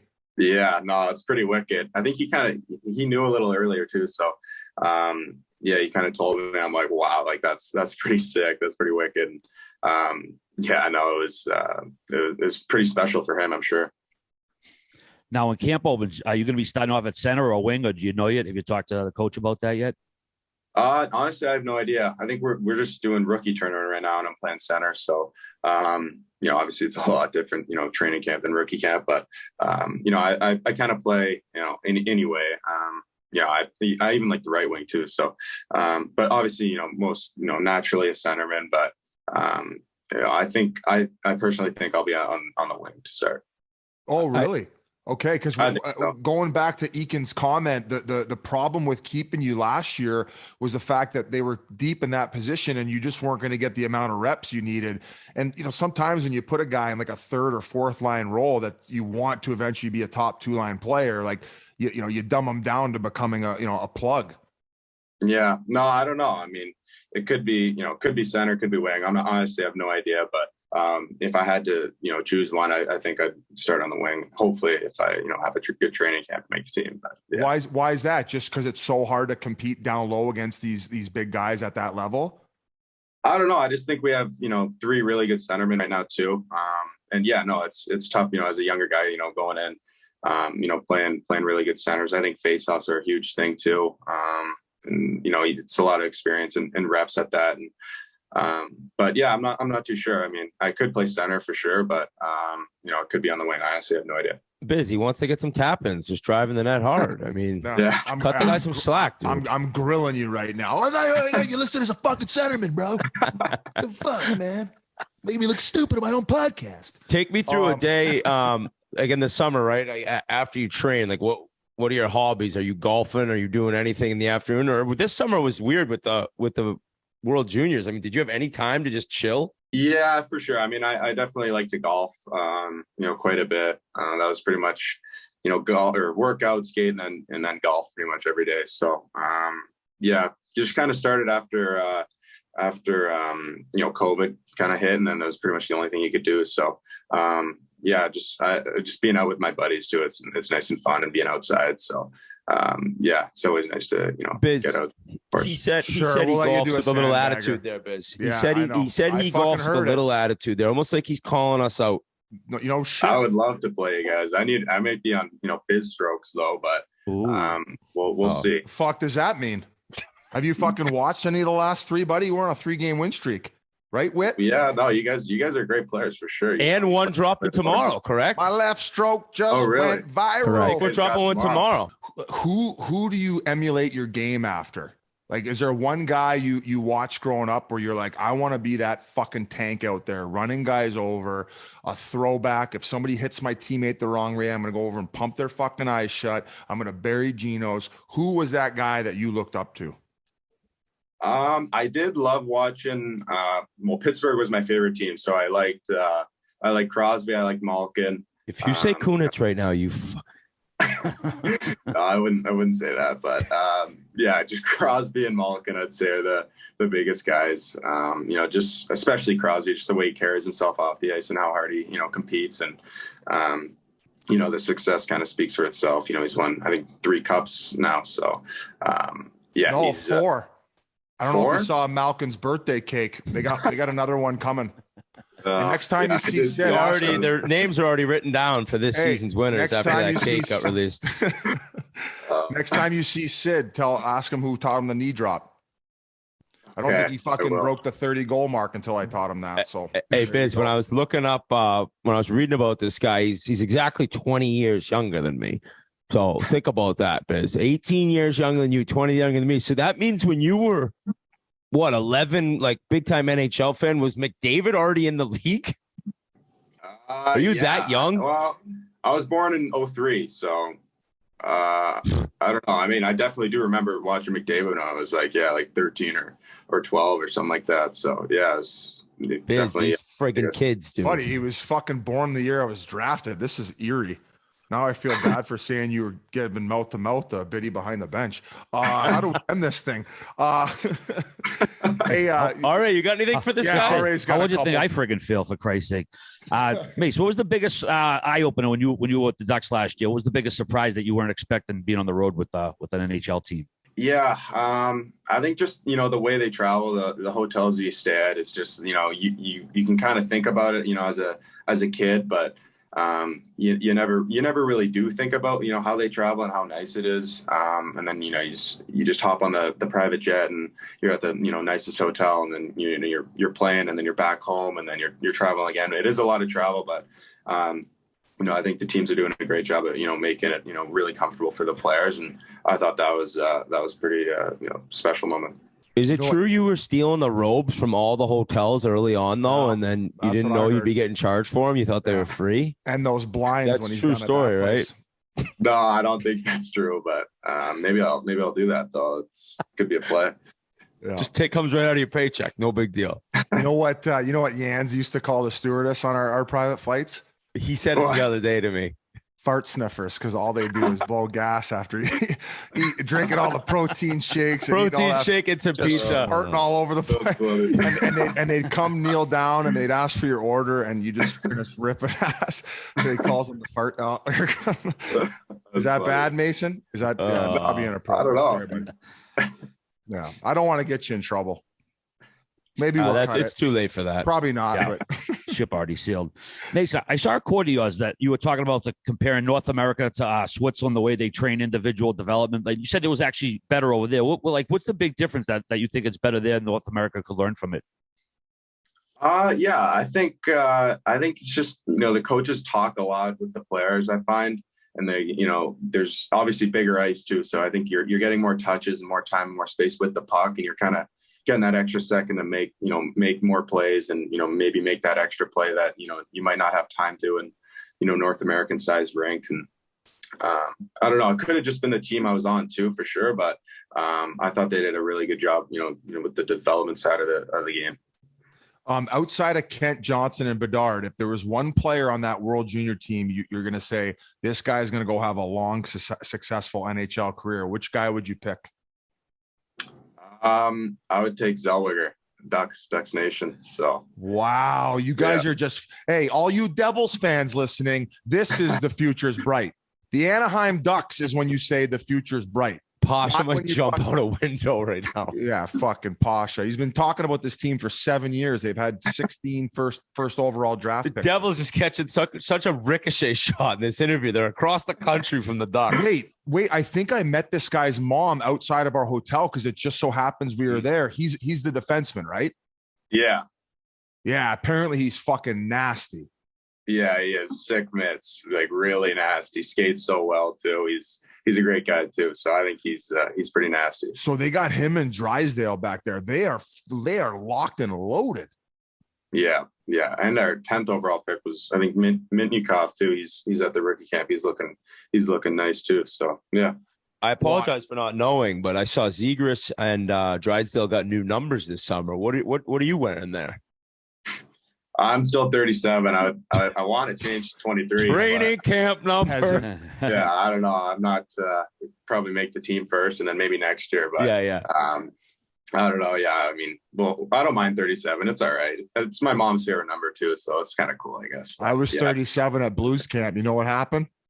What? I got a job with me pack and then a one-way ticket out of town. Ended up in Belfast. You might want to ask that guy to change it up. Fuck you. That was during the lockout, you asshole. Hey, we all need a little bit of time overseas, right, Mason? Yep. We all did it. And RA's been to Colombia, so similar to what we did in Europe. Yeah. Overseas somewhere. Oh, buddy. Well, I don't know if these guys have anything else for you, but this was great. We appreciate getting to know you and chatting with you here. Yeah, no, awesome. Thanks for having me, guys. I'm all in on the Ducks. I am all in on the Ducks this year. That'll get us a trip to SoCal too, Biz. Let's do it. Another alumni spot for your boy. Yeah. All right. Don't be fucking busting out any heritage moments on the golf course during our sandbag, or I'll drive you over with the cart, you fucking asshole. All right, man. See you later. Good luck this year, brother. All right, big thanks to Mason McTavish for joining us once again. Want to let you know his interview is also brought to you by Shopify. Shopify is the all-in-one commerce platform to start, run, and grow your business. Shopify gives entrepreneurs the resources once reserved for big business. So upstarts, startups, and established businesses alike can sell everywhere, synchronize online and in-person sales, and effortlessly stay informed. Shopify offers online retailers a suite of services, including payments, marketing, shipping, and customer engagement tools. Connect with your customers, drive sales, manage your day-to-day. Shopify instantly lets you accept all major payment methods. And Shopify has thousands of integrations and third-party apps, from on-demand printing to accounting to advanced chatbots and beyond. So go to shopify.com/chiclets, all lowercase, for a free 14-day trial and get full access to Shopify's entire suite of features. Grow your business with Shopify today. Go to shopify.com/chiclets right now. Holy shit, is that flawless? Oh. Entrepreneurs. I like how you did that too. You threw a little fucking accent aigu in there. It's probably one of the most mispronounced words out there. You got to say entrepreneur. There's a P-R-E in there. So you got to do a little French in there. No clue. I found out it's a whirlwind, not a whirlwind today. You're right. Yeah. You just found that out today? Yeah, Jeff told me, because I said it on the phone. He goes, it's whirlwind. Whirlwind. Right? And I know you're like, no, Jeff, to me, anymore. it's whirlwind. It's whirlwind now. So is two? I think I used to say 2 peas in a pot, and they're like, it's in a pod, right? Peas in a pod, like a pea pod. Yeah. I think I have one of these, but I can't think of what it is. That's one I actually might have several of them. You say, you got you say worry instead of worry. Worry. Drightsidle. I wouldn't worry about Drightsidle. Those are a couple. I mean, I butchered the fucking language too. Biz, before we get into the captain stuff, did you see our buddy Billy G? He got a new puppy. It's a Great Bernese, which is a hybrid of a Bernese Mountain Dog and a Great Pyrenees. He named it Lando after a Star Wars character, Lando Calrissian. I know you guys. Okay, so that's the new school Star Wars, because I don't remember Lando in the. Which guy is that? No, Lando is Billy D. Williams. He's the black guy in Empire Strikes Back when they go to Cloud City. Looking for help. Yeah, Lando Calrissian. I mean, played by Billy D. I Williams. guess I've kind of outed myself as somewhat of a poser Star Wars fan, but the first 3 I loved. I owned them on VHS and I would watch them all the time, but I didn't remember that. Now, can I see a picture of the dog? Is that Apollo Creed, the actor? No, that's Carl Weathers played Apollo Creed. Billy D. Williams played Lando Calrissian. Billy D. Williams. Okay. Yeah, you were close. Huge stars from 2 huge franchises back in the day. And a miss. Yeah, I can get that picture over to you in a sec, Biz. But the puppy goes for anywhere between $2,200 and $2,500. Is that expensive for a puppy? I'm not much of a puppy guy. I don't think puppy so. buyer. I got mine for just like a little fee at the where we ended up picking them up at the, what do you call them? You got a rescue dog, right? I got a rescue. Lloyd is the greatest rescue dog of all time. I am so fucking grateful that dog's in my life. Oh, that's a cute puppy. He's gone. Yeah. I have no idea. I'm seeing Billy G's for the first time. I don't know if that's expensive, RA. How did you know the price? because I did my you research. texted and asked them. No. Somebody was wondering in the comments or the replies on Twitter what kind of dog it was, and then I think the person who actually breeded it replied and said, sent the link to the history of the dog because it's a hybrid dog, but that's where the price came up. I just sent it over to the group. Okay. So, yeah, no, I think that's pretty reasonable. I mean, for how much joy a dog brings your family, I mean, they're priceless. What kind of exotic pet would you buy, Biz? Like a koala bear, like a marmoset, like a tiny monkey? If you could have like an exotic pet, what would you get, Biz? Okay, so I got that lot in Jackson, and I think that if I ever build there, I'm 100% getting. And I guess I don't know if you consider it exotic, but the Highland cattle. Billy Football put me onto them, and they're just. You're gonna get it. You're gonna get cattle. No, I'm gonna get one. I won't name it Billy. I'll come up with a funny name for the one that I get. But if it had to be like exotic, I would probably want to have like a chimpanzee because it's kind of like a buddy. Oh, until they bite your fucking face off, though. They can get nasty. Just one cattle, Biz? I feel like we can't gloss over that. Are you gonna ride your cattle around? No, it would be more of a pet because they're so beautiful. Like Google a Highland cattle right now and say, oh, fuck, that actually would be cool to have just one of those.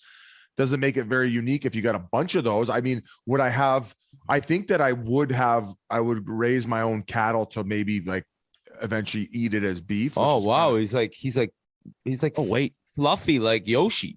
Eat your pet. It's awesome looking. Now, but there's chimpanzees that are pretty normal. I mean, fuck the one movie, Most Valuable Primate. That was a good one. I want a guy who can go get me some. Like, hey, go get me a beer. Just don't give any Valiums. Let's go grab some ice cream. The lady in Connecticut, she gave her a chimpanzee like Valium or a benzo to calm it down, and the fucking thing flipped out and bit her fucking face off, man. Well, I'm pretty sure the monkeys will straight up kill you. Yeah. Okay. I mean, we got to talk to Zegras. I know we're going to chat with him in the next few weeks. He's got a Komodo dragon or something like that, I think. No. I'm telling you, or he like goes and sees a dragon. We'll get the story from him, but I got some inside sources. He's got his own pet Komodo dragon, I believe. Well, Brent Burns probably is the Ace Ventura of the NHL with how many pets he's owned over the course of his career. He actually has a massive, massive farm in the state of Texas. So we got to catch up with him again. That was an awesome interview. That feels like 10 years ago. We should do it when I want to go to that outdoor game they got going there. We're going to probably do it where? In Carolina this year. They got the Stadium Series game.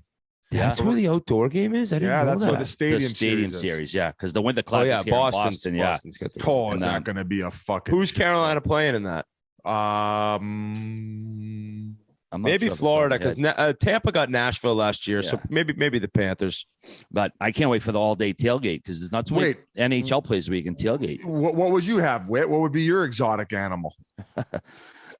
I can't even think one. I hate snakes. I'd never have that. I like if you could guarantee to be able to train anything, it would be like a little monkey or a gorilla or something. They're like us. Like there's people out there who actually don't think humans came from like monkeys at one point or gorillas. Have you seen those things? The one at the zoo in right around Boston has a baby there. The baby was born when Wyatt was born. He goes and sees him. So what do you think happened?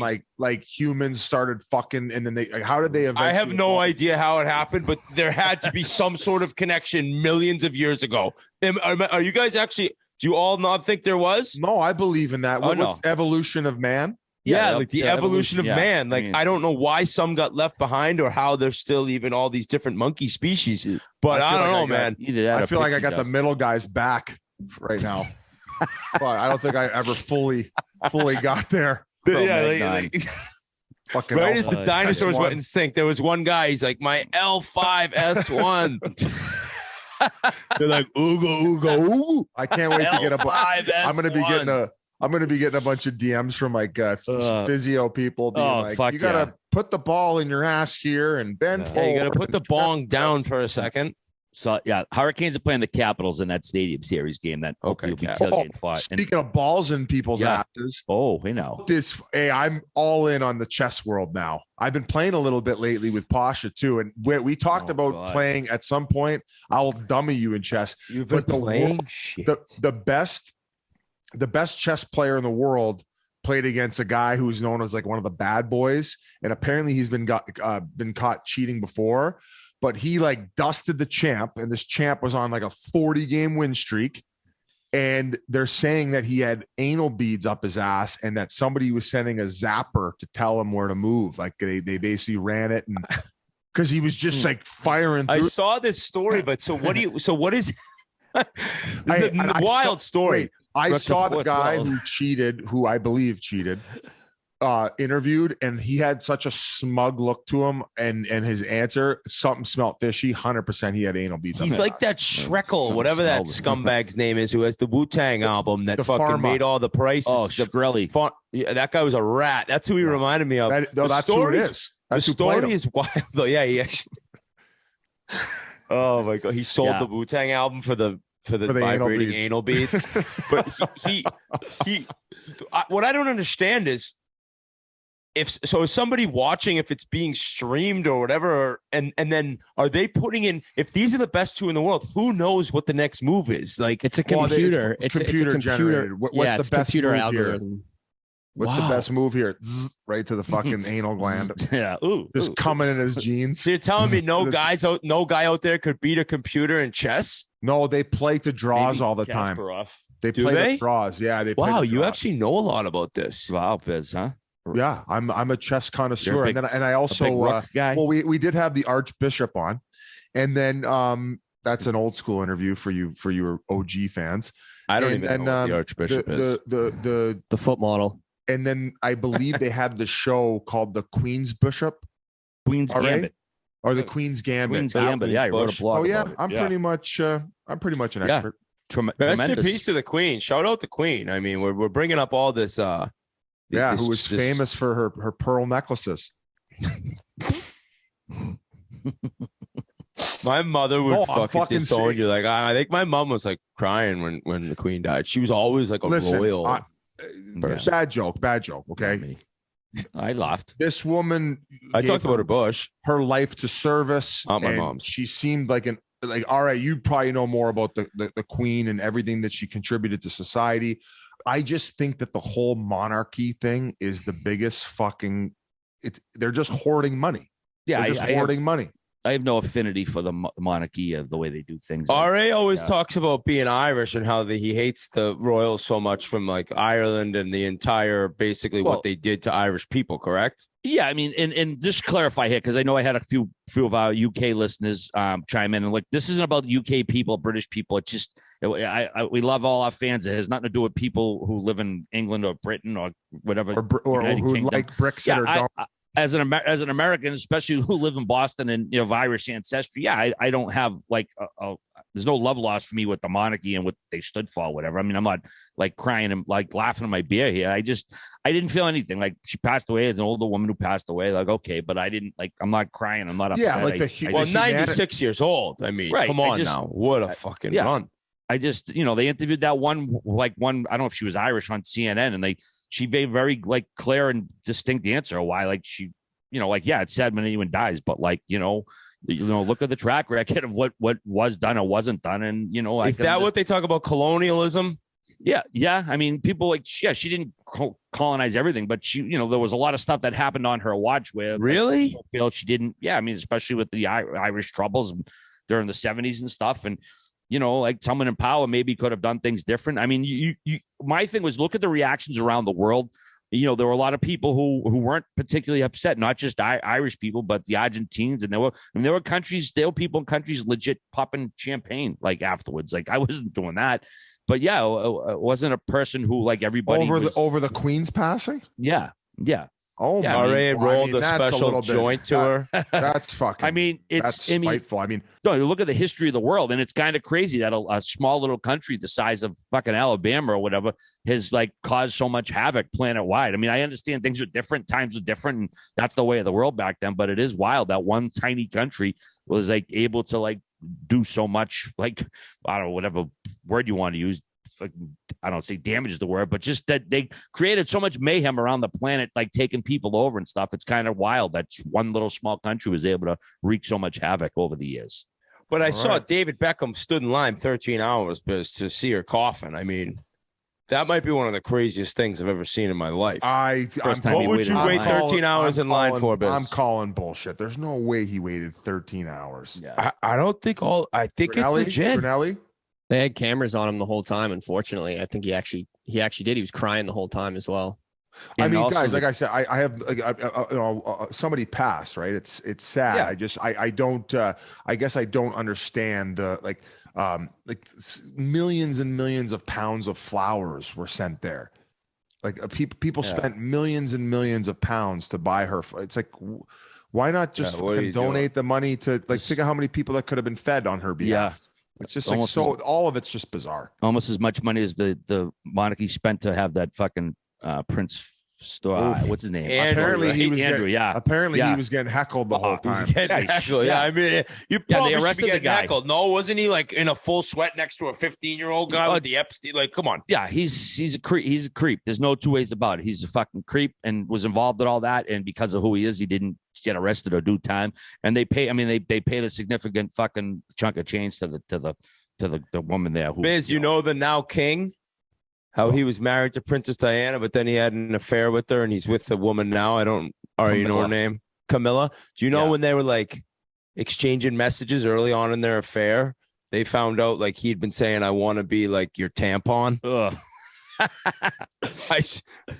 No lie. No, that is it's true. That's and it's gross. Lie. And let's talk about let's back it up one quick sec. You're saying that he said to the mistress that he wanted, like, as in, like, what his I think he wanted to be inside. He's awful at sex talk, Biz, and he said he wanted to be her fucking tampon. Yes, like that's just. I'm just trying to figure out what that entails. Like, does he want her being in her vagina?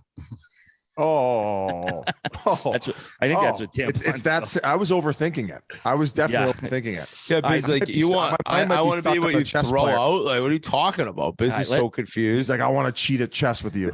That's it. Put your rook there, baby. Oh yeah. Give me the zap. All right, let's talk about leaders who actually crank do lead. The nozzle, baby. Biz, we're going to talk about leaders who actually do lead people and make them want to do things they're proud to accomplish. Absorb that blood. Montreal, God, Jesus Christ. Montreal named Nick Suzuki their 31st captain in team history, also the youngest at just 23 years old. Coach Martin St. Louis asked him about it at the draft. He took a couple months to think it over, and he will be the captain this year. Brendan Gallagher and Joel Edmondson will wear the A's for Montreal.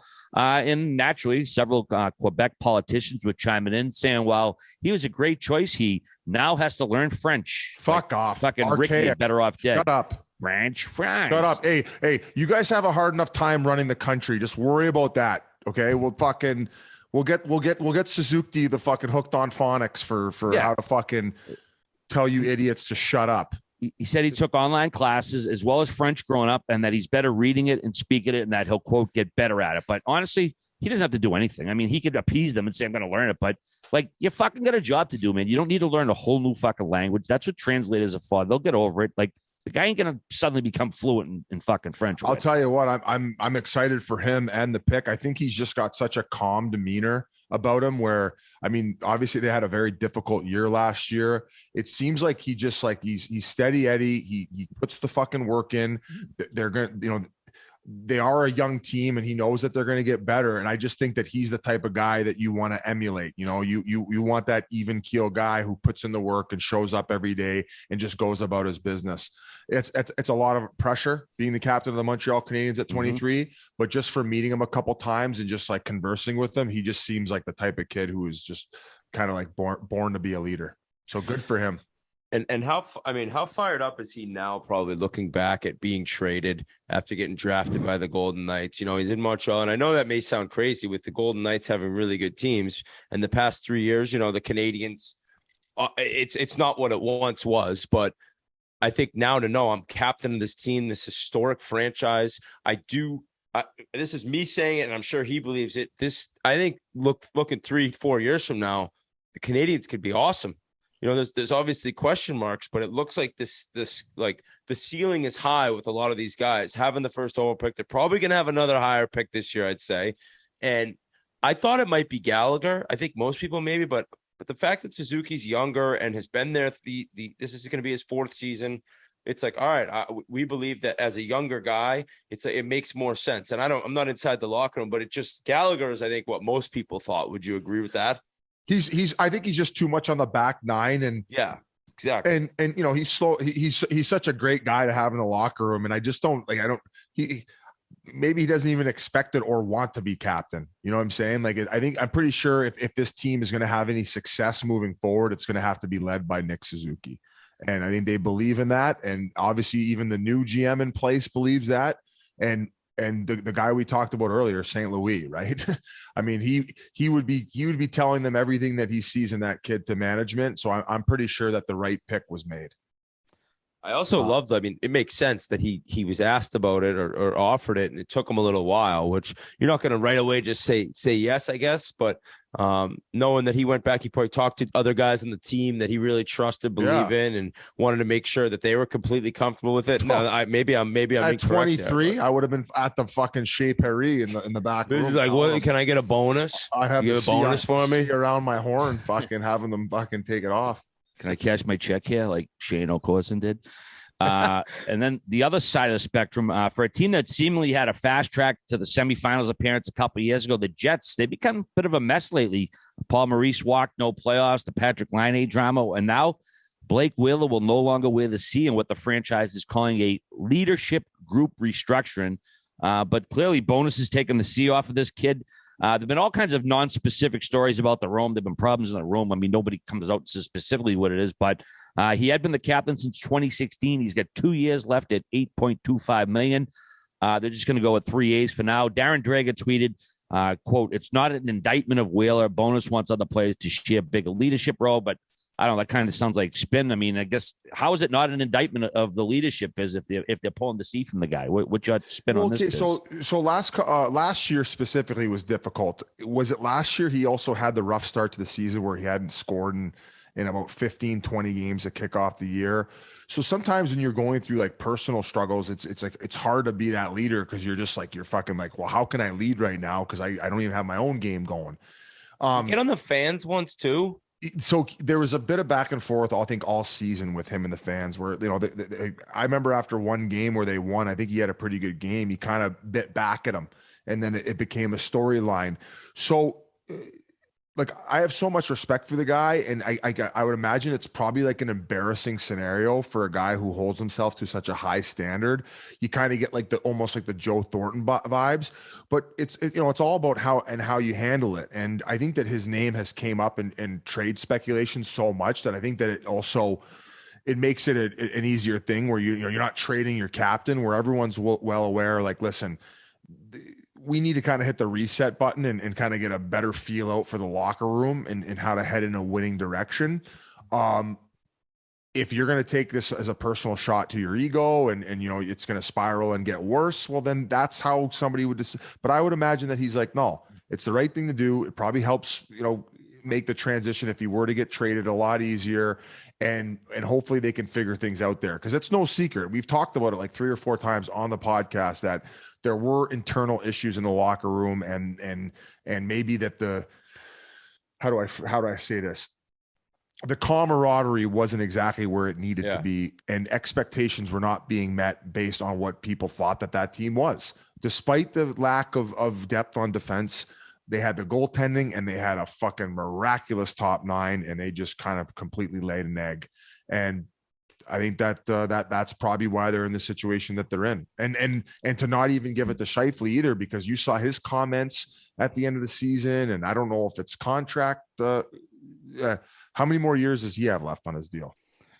I think Scheifele get 2. I think he has 2 more. I could double check. Yeah, you know, and I think that he's probably being underpaid for what he brings as a player. Like, where does he want to kind of pull the team? Does he want? I don't know where it sits, guys. I don't have enough intel inside that locker room, other than where there's smoke, there's fire, and it continues to get warmer and warmer on this core leadership. Ooh. Scheifele has 2 more years left this year, and then 1 more. And the weird thing is that they're like, this happened as well as Dubois made it clear he really doesn't want to be there.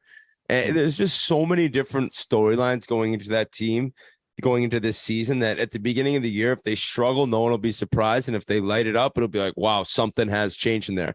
Having said all that, there has to be some part of Wheeler, and I don't know him personally, that it's a little difficult to be told that, right? I mean, you're still in the room with guys that you've been their leader and their captain for a long time, and now all of a sudden you're not that. It's got to feel a little different at the beginning, and maybe I'm completely wrong. I'm just speaking maybe to how I would feel, in that it's not the easiest thing to go through. I would guess. I don't know him personally either. Like I've never heard a bad thing about him also. So it's like, well, maybe he's also not in the wrong in this situation. And in fact, they might not be steering it in the right direction. We got to see how this fucking plays out. Right. Yeah, I wonder if Bonus is sort of putting his own stamp on. This is a team. They got nice decor, top flight goalie, a nice top Last six. year I said they were going to be nothing sick. Says galvanize the group, like strip the captain of his seat. No, get the team mad at the coach like I did at the Chiclets Cup. That fell on my face.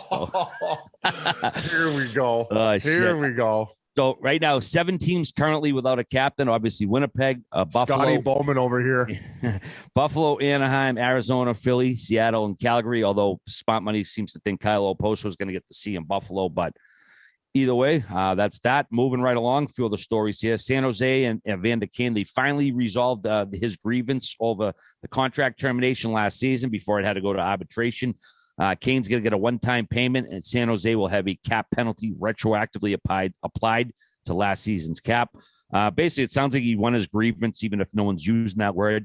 And per Elliot Friedman, Evander Kane, original deal was $19 million in cash over the next 3 years. Current Edmonton deal is $16.5 million the next 3. It's believed the settlement will address that gap. So it sounds like they're just going to make him whole on that. He's going to get his money. Yeah, basically. Let's see. Pittsburgh signed coach Mike Sullivan to a 3-year extension. It kicks in following 23-24 season. Will take him through 2027. His 297 wins are the most in franchise history for a coach. He has made the playoffs all 7 seasons, and he's the second longest tenured coach after Coop. Dallas signed general manager Jim Nill to a 1-year extension, keeps him with the Stars through the 23-24 season. He's heading into his 10th season as Star Jim's made the playoffs 5 out of 9 seasons. Some more congratulations in order. Congrats to Kyle Turris. He retired back in August. 776 games played with Phoenix, Ottawa, Nashville, and Edmonton over 14 NHL seasons. He was named the special advisor to the general manager and player development coach for, Biz, if you can help me with this, is it Coquitlam of the BCHL? How do you say that? Yeah, Coquitlam.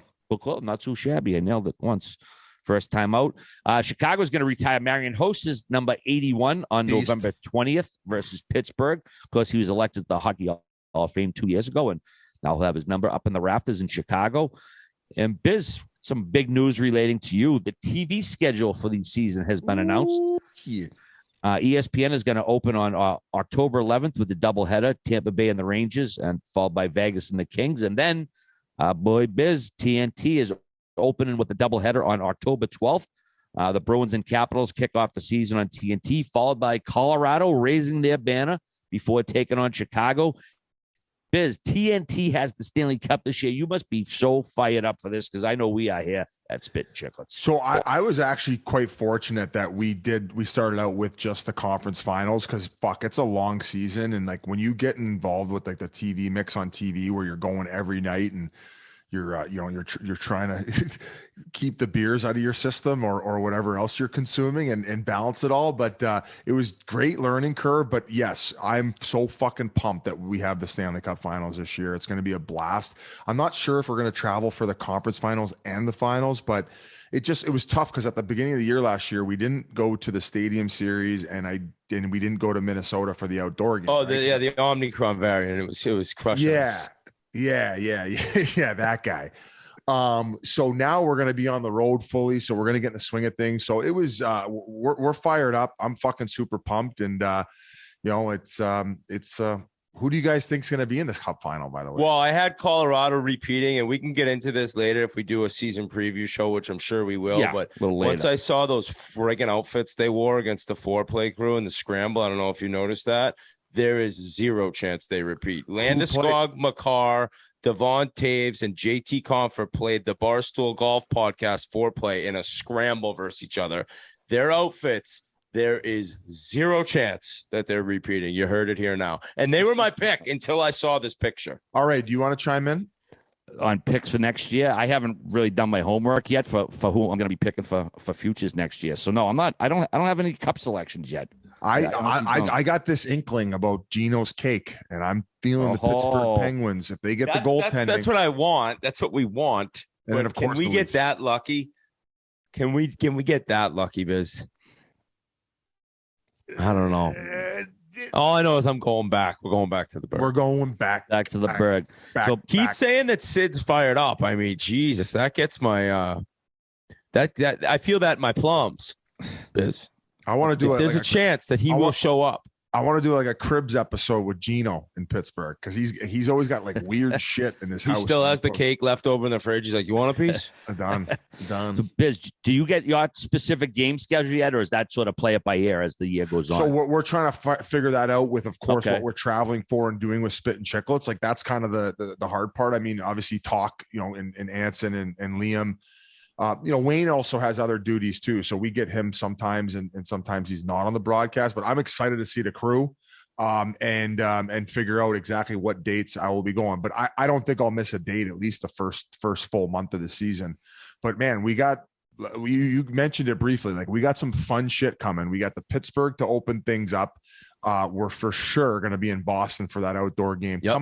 Chiclets coming back home to where it all began, where RA birthed this beautiful little baby, and we're going back for the outdoor game, and they're playing against the Penguins, correct? Correct, Amundo. Oh my God. Oh my, it's just like, it's too perfect. It doesn't make any sense how perfect it is. So we're pumped. We're pumped for a big year. And fucking Wayno's, hopefully Wayno said every year I'm on TNT with him, we get one interview. Yep. So we're going to unlock a few more doors. Maybe we could figure out a few more crazy Let's get that stories. guy on the golf course, Biz. That's potential. Maybe we use up our token on a sandbagger. Yeah. A little bit. Another good opportunity to promote the sandbagger coming Wednesday. I know we mentioned it earlier in the episode, but Matt Molson, Kyle Okposo, big one coming on the Chiclets YouTube tomorrow channel night, guys. Everyone listening, tomorrow night. And funny enough, I went to the BU hockey. I took Ryder, and they just scrimmage each other, red versus white, the Saturday morning. And there were some BU fans that were also Chiclets fans. A couple of them said, our favorite thing is the sandbagger. When is the next sandbagger? I go, this week. We're dropping one Wednesday night. So if you're listening to this right now, tomorrow night. And it's a good one. I watched it. I was laughing. It's pretty funny to see back like some of the moments. You kind of, when we're playing in those, you don't realize what they're saying in their cart. You don't remember some of the things or hear the things you say to me. So I think this is a good one. We have a 3-match win streak going, and we have a little surprise, little twist in this one too. And we're going to do that more moving forward. We're going to throw some twists in, like whether it's like little mini competitions within the competition. So enjoy that one. Buffalo Sabres special. And congrats to Matt Molson, who he got a job with the Leafs. He's going to be scouting. He loves watching hockey, Matty Molson. So it's a perfect job for him. Well, the golf top, perfect segue into Bryson DeChambeau. Loser. Like this guy. Like I don't know if you see the clip. He's on a whatever. I don't even know, course or tournament, whatever. There's a little rope, and he's like running. He runs right into it, and then he looks like he tries to blame, like he's looking for somebody to blame that he walked into this thing on his own. It's amazing. If you haven't seen this article, this idiot is walking back in. They have the ropes at golf, so the fan's got to be outside the ropes, trying to get back inside the ropes after ripping his drive left. Idiot Bryson, and just doesn't even come close to getting underneath this rope. It's like he was acting like somebody lifted it up into his face as he went down. He went down nowhere even near what was going to be low enough, and it buried him in the face. And he's like, what the fuck? And then he's like, shit. And he grabs a towel from his caddy. He's like, I can't see anything. Hit me in the eye. He was all poopy pants. And it's so funny too, because it perfectly it describes perfectly the type of guy he is, at least from what I see on the outside, in that I would like to think if that was me, I would just start carving myself. I'd be like, oh my God, we'd have another one. Like at some point, do you have any sort of ability to maybe make fun of yourself? And he's so ridiculous that he starts yelling at people for hitting him in the eye with the rope. It's like, bro, you just walked directly into that, dude. He has time and again proven to be such a clown and such an idiot in terms of like personality and his social media presence and the quotes he gives. He is a goon. So I couldn't. I've watched that video 100 times today. Goon's a good word. He's an absolute goon, dude. He's like the biggest. He's the most perfect individual sport definition guy. Like, I guarantee if he ever played a team sport, the whole team probably couldn't stand him. I saw he did the first pitch at the White Sox game because the live event was in Chicago. Horrible throw. Looked like nobody ever even taught him. I think that everybody's doing that now. They're trying to go viral. They just throw bad. Well, no, not my boy Goose, not your boy Goose, Alex Goligoski, who did the first pitch at the Twins game with a hockey stick. He fired in a rocket wrister. Boom, right down the pipe. A strike in any umpire's book. So he knows what's going on. And if he had air mailed the catcher, he would have laughed at himself. Bryson's looking to blame some Saudi volunteer that they shipped over to do the ropes, and it was his fault. He's been executed. Another clip of somebody by Bryson. He's like, let me do it. Yeah, with his pitching wedge. Well, it wasn't a head, but a finger popped off. Another video. Merle's, I don't know where he got this one. That didn't look real. The group. I was wondering if that was fake. It was a father. People say with the wedding ring, it can, the way it catches or something. Like somebody else had something about like a story similar. When I went back on my custodian days, man, I would not wear a wedding ring because there were so many opportunities for it just to catch, and it'll take your fucking finger right off, man. That's why I never used to wear my ring. It looked fake though, Biz. Oh, it looked super fake. I mean, people have to go online to understand what we're talking about. But this father, he looked like he was in the penalty box or maybe shut the door or whatever it was. So he jumped back over and he grabbed the top, and the top of the glass is maybe where it got caught. And the way it popped off is what made it look fake, because it just was like boop, and it just like went flying in the air like it was nothing. It looked like there wasn't even much pressure coming down, and then you could see the guy's reaction. Yeah. So ring avulsion. Someone said Google ring avulsion. Like, that explains like the physics of how a finger would just pop off. That's why you don't get married, folks. That's why I'm holding out. Well, it's been a few several weeks, a month since we got together, and you guys ain't gonna believe this, but my gears maybe grinded once or twice while we've been on break. Here we go. A bit. Bus stop? No. I didn't. No, I actually did take the bus. Somebody was warned that a shark was about to bite him in the foot at the beach. Oh no! Or he's pissed. The guy got his leg saved. I kept like a couple notes. No, listen. Like, I worked hospitality. I was a bartender. I served tables. It's a tough job, and hats off to anybody who does it. But there were a couple little things I noticed, like over break, where it's like, all right, man, like, you can't do this if you're in the industry. First off, this is like the small end of the scale. When you order fast food and you get like French fries on the top, and they put the napkins right on top of the bag, so they're right in the greasy fries. I thought we were talking about fine dining. He comes in. I thought we were talking about a waiter who doesn't write down the order, and he's talking about McDonald's drive-through. I said I'm starting on the low end. The low end. There's a couple of them. I mean, that's just ridiculous. You hand the napkin separate from the bag where the greasy food is. Exactly. Okay. There's a place not far from my house where it's a popular late night joint, but every time you get rat them out, RA. Nah, I don't want to sue them. The people know who they are. The great roast beef sandwiches. They put the fucking napkins right on top of the greasy fries, so it's like you go to, like, it defeats the whole purpose. Next thing you know, you need a $500 facial for like Grinelli with whiteheads popping out of your eyeballs. Oh, here we go. That's it. There you go. We solved the puzzle. Speaking of fast food, before the rest of you grind my gears, I want to shout out Chick-fil-A. I know I mentioned the sandwiches down in Georgia. Maybe the most well-run business in the world, not just fast food.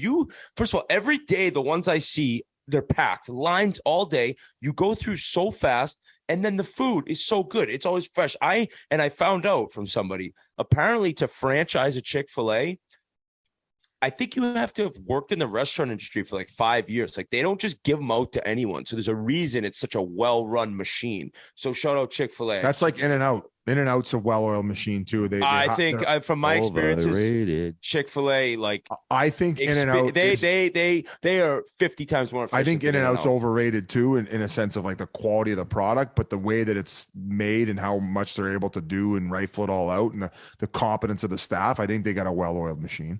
All right, what's number 2? All right. Second one is when a server takes your drink, so whether it's a soft drink or a booze drink or not, before you're done, or at least without asking. Like, even if there's a little sip or halfway through, like, especially if it's fucking booze you're paying for, when they just come and take it away, I huge fucking gear That's grinder, a no-no. Right? That's a no-no. Especially, if you want to pay for the thing, you want to finish it, especially even if it's a soft drink, man. I want to finish my iced tea. These are fair. And this one, okay, this one is when servers or bartenders go full hardo and they try to memorize your order instead of, just fucking writing it down and getting it right. You know what impresses me? Get my order right. Not fucking memorize it and put it in the kitchen. There's so many little details, dressings, fucking sauces, soups. Just write it down, man. You're not going to impress me by memorizing it. Then you butcher it. All right. You're never impressed at all if there's like a party of 7 and he just listens and it's all different like changes and you don't get a little impressed when it's correct. If it's from, but I'm more impressed if he gets it right. It's just like, I get it. If sometimes if you don't have a pen or paper, but like, dude, just the whole point of hospitality is get the order right. Get everything right. Like, not try to be fucking memorization person over here. Memorize every order. Do your Sudoku puzzles at home.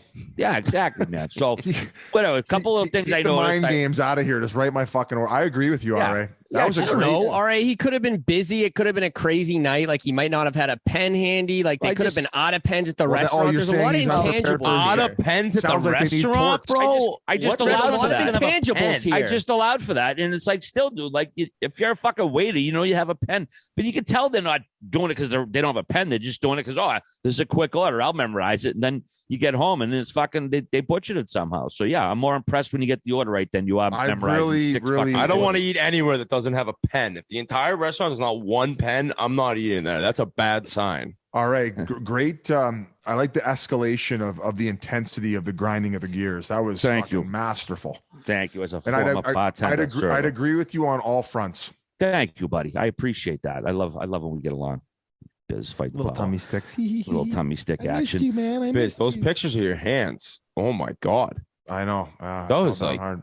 Holy shit. That was like New Year, New Me Monday. Oh, dude, what have you wrapped them? You must have to wrap them for 3 weeks, no? I was walking around Oak Bay with it's like people are like, okay, this guy's like a poser boxer. Because I was wrapping him like a boxer to like keep it all the bandages on. Like, you should have seen the look. It's like he failed out of UFC. It's like, give it up, bro. Yeah, like, you're a pigeon. You're a pigeon, buddy. Leonardo DiCaprio, apparently he dumped his last girlfriend when she turned 25. Apparently, I know our buddy Nate wrote a blog about it. There's a chat. He always dates girls until they're either about to be 25 or they turn 25. Then he trades them in for a new model. But like, could you always date somebody 2 decades younger than you for like all the time? I mean, maybe he's meeting very intellectual girls that are 22, 23 years old. Yeah. They're Rhodes scholars, a lot majors. of them. I mean, he has the pick of the litter. I'm sure looks does have, its part in deciding who he ends up with. But no, I like good conversation. So I don't typically date women that are that young. Yeah, it is a little odd when that graph, how it showed it legitimately stops at 25. But I mean, he had to address it, and I think he's with a 27-year-old now. Somebody said it was that awkward. Yeah, the Gigi Hadid, He really went high up. He went to 27. That's his limit. He's like, Cougar. Hey, Cougar, you want to do this? But let's get the publicist popping. Let's do this for like 2 months. I'm gonna fucking crush that pussy, and then I'm going back. I'm going right back. Yeah. And then I'm going back to graduation. But yeah, just even like having a conversation with someone like that 2 decades younger, man. It's, I don't know, like how do you spend your downtime? No, I don't know. They're sucking on his weens. You think? Yeah, I don't even know. I don't know about the conversation. He's sucking on his vape pen while he's sipping on champagne on the yacht. Yeah. And giving him a soapy bomb. It's like, it's not exactly like a conversation of where our life goals are headed. What's a soapy bomb? Soapy bomb. Come on. The Flyers guys were telling me about soapy bomb. If you lose a bet, you get soapy bomb. And in the shower, you gotta stand there with your butt cheeks open, and everyone gets a big throw of soap up your cornhole. So like you're farting bubbles for like 3 days. So a regular shower. You remember that old? I don't know if they still have. Remember the soap that was a little like, you know what Leo does? Tingly. Remember that soap? He gets the Victoria runway girls to get the fucking costumes on, and they come up the aisle and throw the underhand softball right up his hoop. He's a sick puppy, that Leo, man. I tell you. Yeah, I soapy bumped him 15 times one day. He won the Oscar. Gonna have Gigi Hadid blowing bubbles out of his arsehole. or as Jack Mack calls him, Gigi Hadid. Did you see he did a video? Jack Mack, our buddy at headquarters. Are you making fun of a guy for thinking that Gigi is not pronounced Gigi? Well, I don't think it's like that crazy to say Gigi. Wait, have you ever shaved your bum hole like a Clippers? Oh yeah. I mean, I've attempted it. It's not exactly easy. RA being old the school, jungle. Have you ever trimmed your cornhole, RA? Yeah, no, it's because it just comes back with a fierceness. It just gets worse. I mean, I would love what happened to Biz's hands. I would love to laser every hair below my fucking belt line, but yeah, probably not going to happen. Biz, if you made $100 million in your career playing pro football, imagine having to fight for $15,000 to fight against one of your old fucking peers. I don't know if you're not familiar with Le'Veon Bell knocked out Adrian Peterson in some random celebrity boxing match. I didn't even hear about it until it happened. Cole Coxum, I guess they only sold like 200 tickets, but they said Adrian Peterson got $15,000 to do this fight. He made over $100 million in his career just playing football, let alone. What did Le'Veon Bell make? He must have made a lot. I don't know what he made, but he wasn't Adrian Peterson. He didn't play as long. Peterson was, I think he won an MVP title. Oh, I know. Like rushing leader. That's horrible. $100 million, dude. And he's fighting for 15 grand. And G, you would know. 15 grand? G knows who threw the fight. There was no promotion. There was social gloves. It's a joke. It's an absolute joke. And Le'Veon Bell made $45 million in his career. They both needed 15 grand to fight. That is actually like sad. Not in the term of like sad of like people. That's just like pathetic almost. You're like, holy shit, dude. Yeah, I think he's got like 7-8 kids with 6 different moms, and yeah, he's probably got quite a few child support payments he's worried about. That'll What's lead away. 15 grand gonna do? Get you like a week? Yeah, some formula, a couple diapers. Let's see, boys. Actually, a couple of fucking huge stars called it a day since we last met up. Tennis legend Roger Federer and Serena Williams both retired. We knew Serena was going to retire. She had announced it prior, but Roger Federer announced it. He's going to be retiring at 41 years old. He won 20 Grand Slam titles. He went to 10 straight Grand Slam finals, won 8 of them. I guess the knee surgeries have done a number on him, so he's going to be calling it a day. This guy was just always a classy, dignified player. I know we're not the biggest tennis podcast out there, but I watched a lot of the U.S. Open this year. I did too. The majors were unbelievable this year. And then Serena, man, I think it was the second last match she before she got knocked out. I mean, she's 40, almost 41, a mother of 1 or 2 kids to get out there and still battle. I mean, she literally went down swinging till the end, man. It was just how many majors great did she warrior. win? Oh, 27, I want to say. She has the most. 23 Grand Slams singles. The best ever. I know others have won more, but the best ever, no doubt. Who has won more? Most accomplished tennis player to ever grace I don't the think earth. a woman's won more majors than that, have there? I think it was one of the one of those old school, like even back in like the when there was like 20s or 30s. It was like the CFL. There was 4 people at each major. It was either that or maybe it may have been a Martina or a Chris Evert or Billie Jean, one of the women from the 70s, but I'll double check. But yeah, have you guys ever seen a pro tennis match live? Because the U.S. Open was here in New York, and it like captivated the city. Everyone that went said it was so much fun. Yeah, and they said it was so much fun this year. Yeah, I really want to go to a game there. That Arthur Ashe Stadium looks legit. I watched a lot of golf this year. I was watching the men's side more, but Federer, in my time, like watching tennis, Grand Slam finals, that guy was just perfection. It looked like he wasn't even trying. He barely had to move. He would just put the ball wherever he wanted. I swear to God, he never sweat. And RA, you said it best. He was like the classiest person off the court, it seemed like. And so, I mean, I thought his retirement video was a little awkward. It was like a 4-minute video of his just picture. I thought when I clicked on the thing, it was going to be him talking, but it's just the picture of him speaking over it. Nonetheless, a hell of a talent. And the way he did it, it was like Lidstrom a little bit, Biz. Like it just didn't even look hard. It just was so easy for him. And I thought that the way he lived off the court, and then Nadal came into the picture, and then Djokovic, and now Djokovic has more than all of them, or Nadal does? I think Djokovic does, but Federer was the oldest number one ever, 36 years old, and I would say with this era with those 3, Nadal, Djokovic, and best Federer, ever, right? Best. I would probably put up there with McEnroe, Connors, and Lendl back in the 70s, 80s. Again, I don't know what the actual title number was, but as far as Bjorn Borg was then too, right? Borg, yeah. Boris Becker, just having this many good tennis players at the same time. It's certainly fucking great to watch. And also got to shout out this kid Carlos Alcaraz from Spain, who won the U.S. Open. This kid, 19 years old, absolutely phenomenal player out there. So yeah, I mean, hopefully get a few more people in the tennis. He was good on the mic too. I thought he had a lot of personality for a young guy, a lot of confidence. It was cool when he won, how he ran up and like hugged all of his coaches and family and stuff like that. So I agree with you. Probably the best era of men's tennis, but also it looks like there's a few young guns coming up that could replenish it. So tennis is in a great spot right now. Yeah, because the kid who played in the finals is a young gun too. I'm surprised we haven't talked about Kyrgios. That's the guy I was watching. What a lunatic! But he's entertaining. He is actually sick too when he's not like beating himself by screaming at his box and his coaches about what's wrong. And he was like faking an injury a little bit the night he lost. He seems like he's the definition of a mental midget. Yeah, and an entertainer. The athleticism though on those guys, like and gals, when you watch them, when they have one of those like 3-4 minute volleys going, it's phenomenal, man. I know tennis, like so we don't talk about it a lot in the show, but tremendous sport, man. When you get wrapped up, even if you're gambling on it or not gambling on it, just you really appreciate how good those guys and gals are playing. And Margaret Court, she has the most Grand Slam titles for a woman. Margaret Court, she's got 24. It's like something like, come on now. Yeah, 61 through 73. I'm going to put Serena ahead of Margaret Court, regardless of what the numbers say. We want to send our condolences to the family and friends of longtime NHL linesman Dan Shakty. He passed away 2 weeks ago.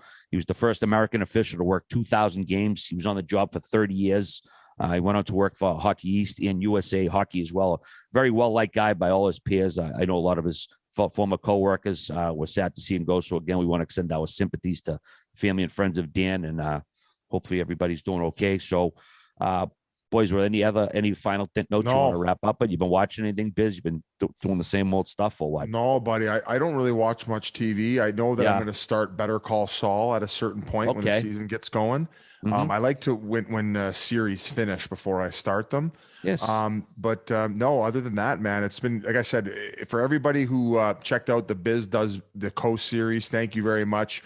We'd been busy in the last couple weeks / month rolling all that out. We are going to try to continue to produce more original content. So go subscribe, join the YouTube channel, and we got some more stuff coming out. We got Sandbagger. We got the vlog of the Pink Whitney tour, all the fun shit that happened out west, and then we're hopping right into the season, boys. So we're and more tickets for the Pittsburgh live show Thursday at 3 p.m. That's Thursday 3 p.m. barstoolsports.com/events. We're putting more tickets back on sale, baby. Nice. Let's do it. Quick recommendation for you, business. Lastly, the beer. Yeah, I was just gonna ask you. Give me the dates. I had a lot of people ask me dates when it's Big Deal Brewing. Mid-October, 6 states. What provinces? States? We are not releasing the states for at least a week here. We're keeping it a secret, and we're going to launch it and let everybody know in which 6 states it will begin in.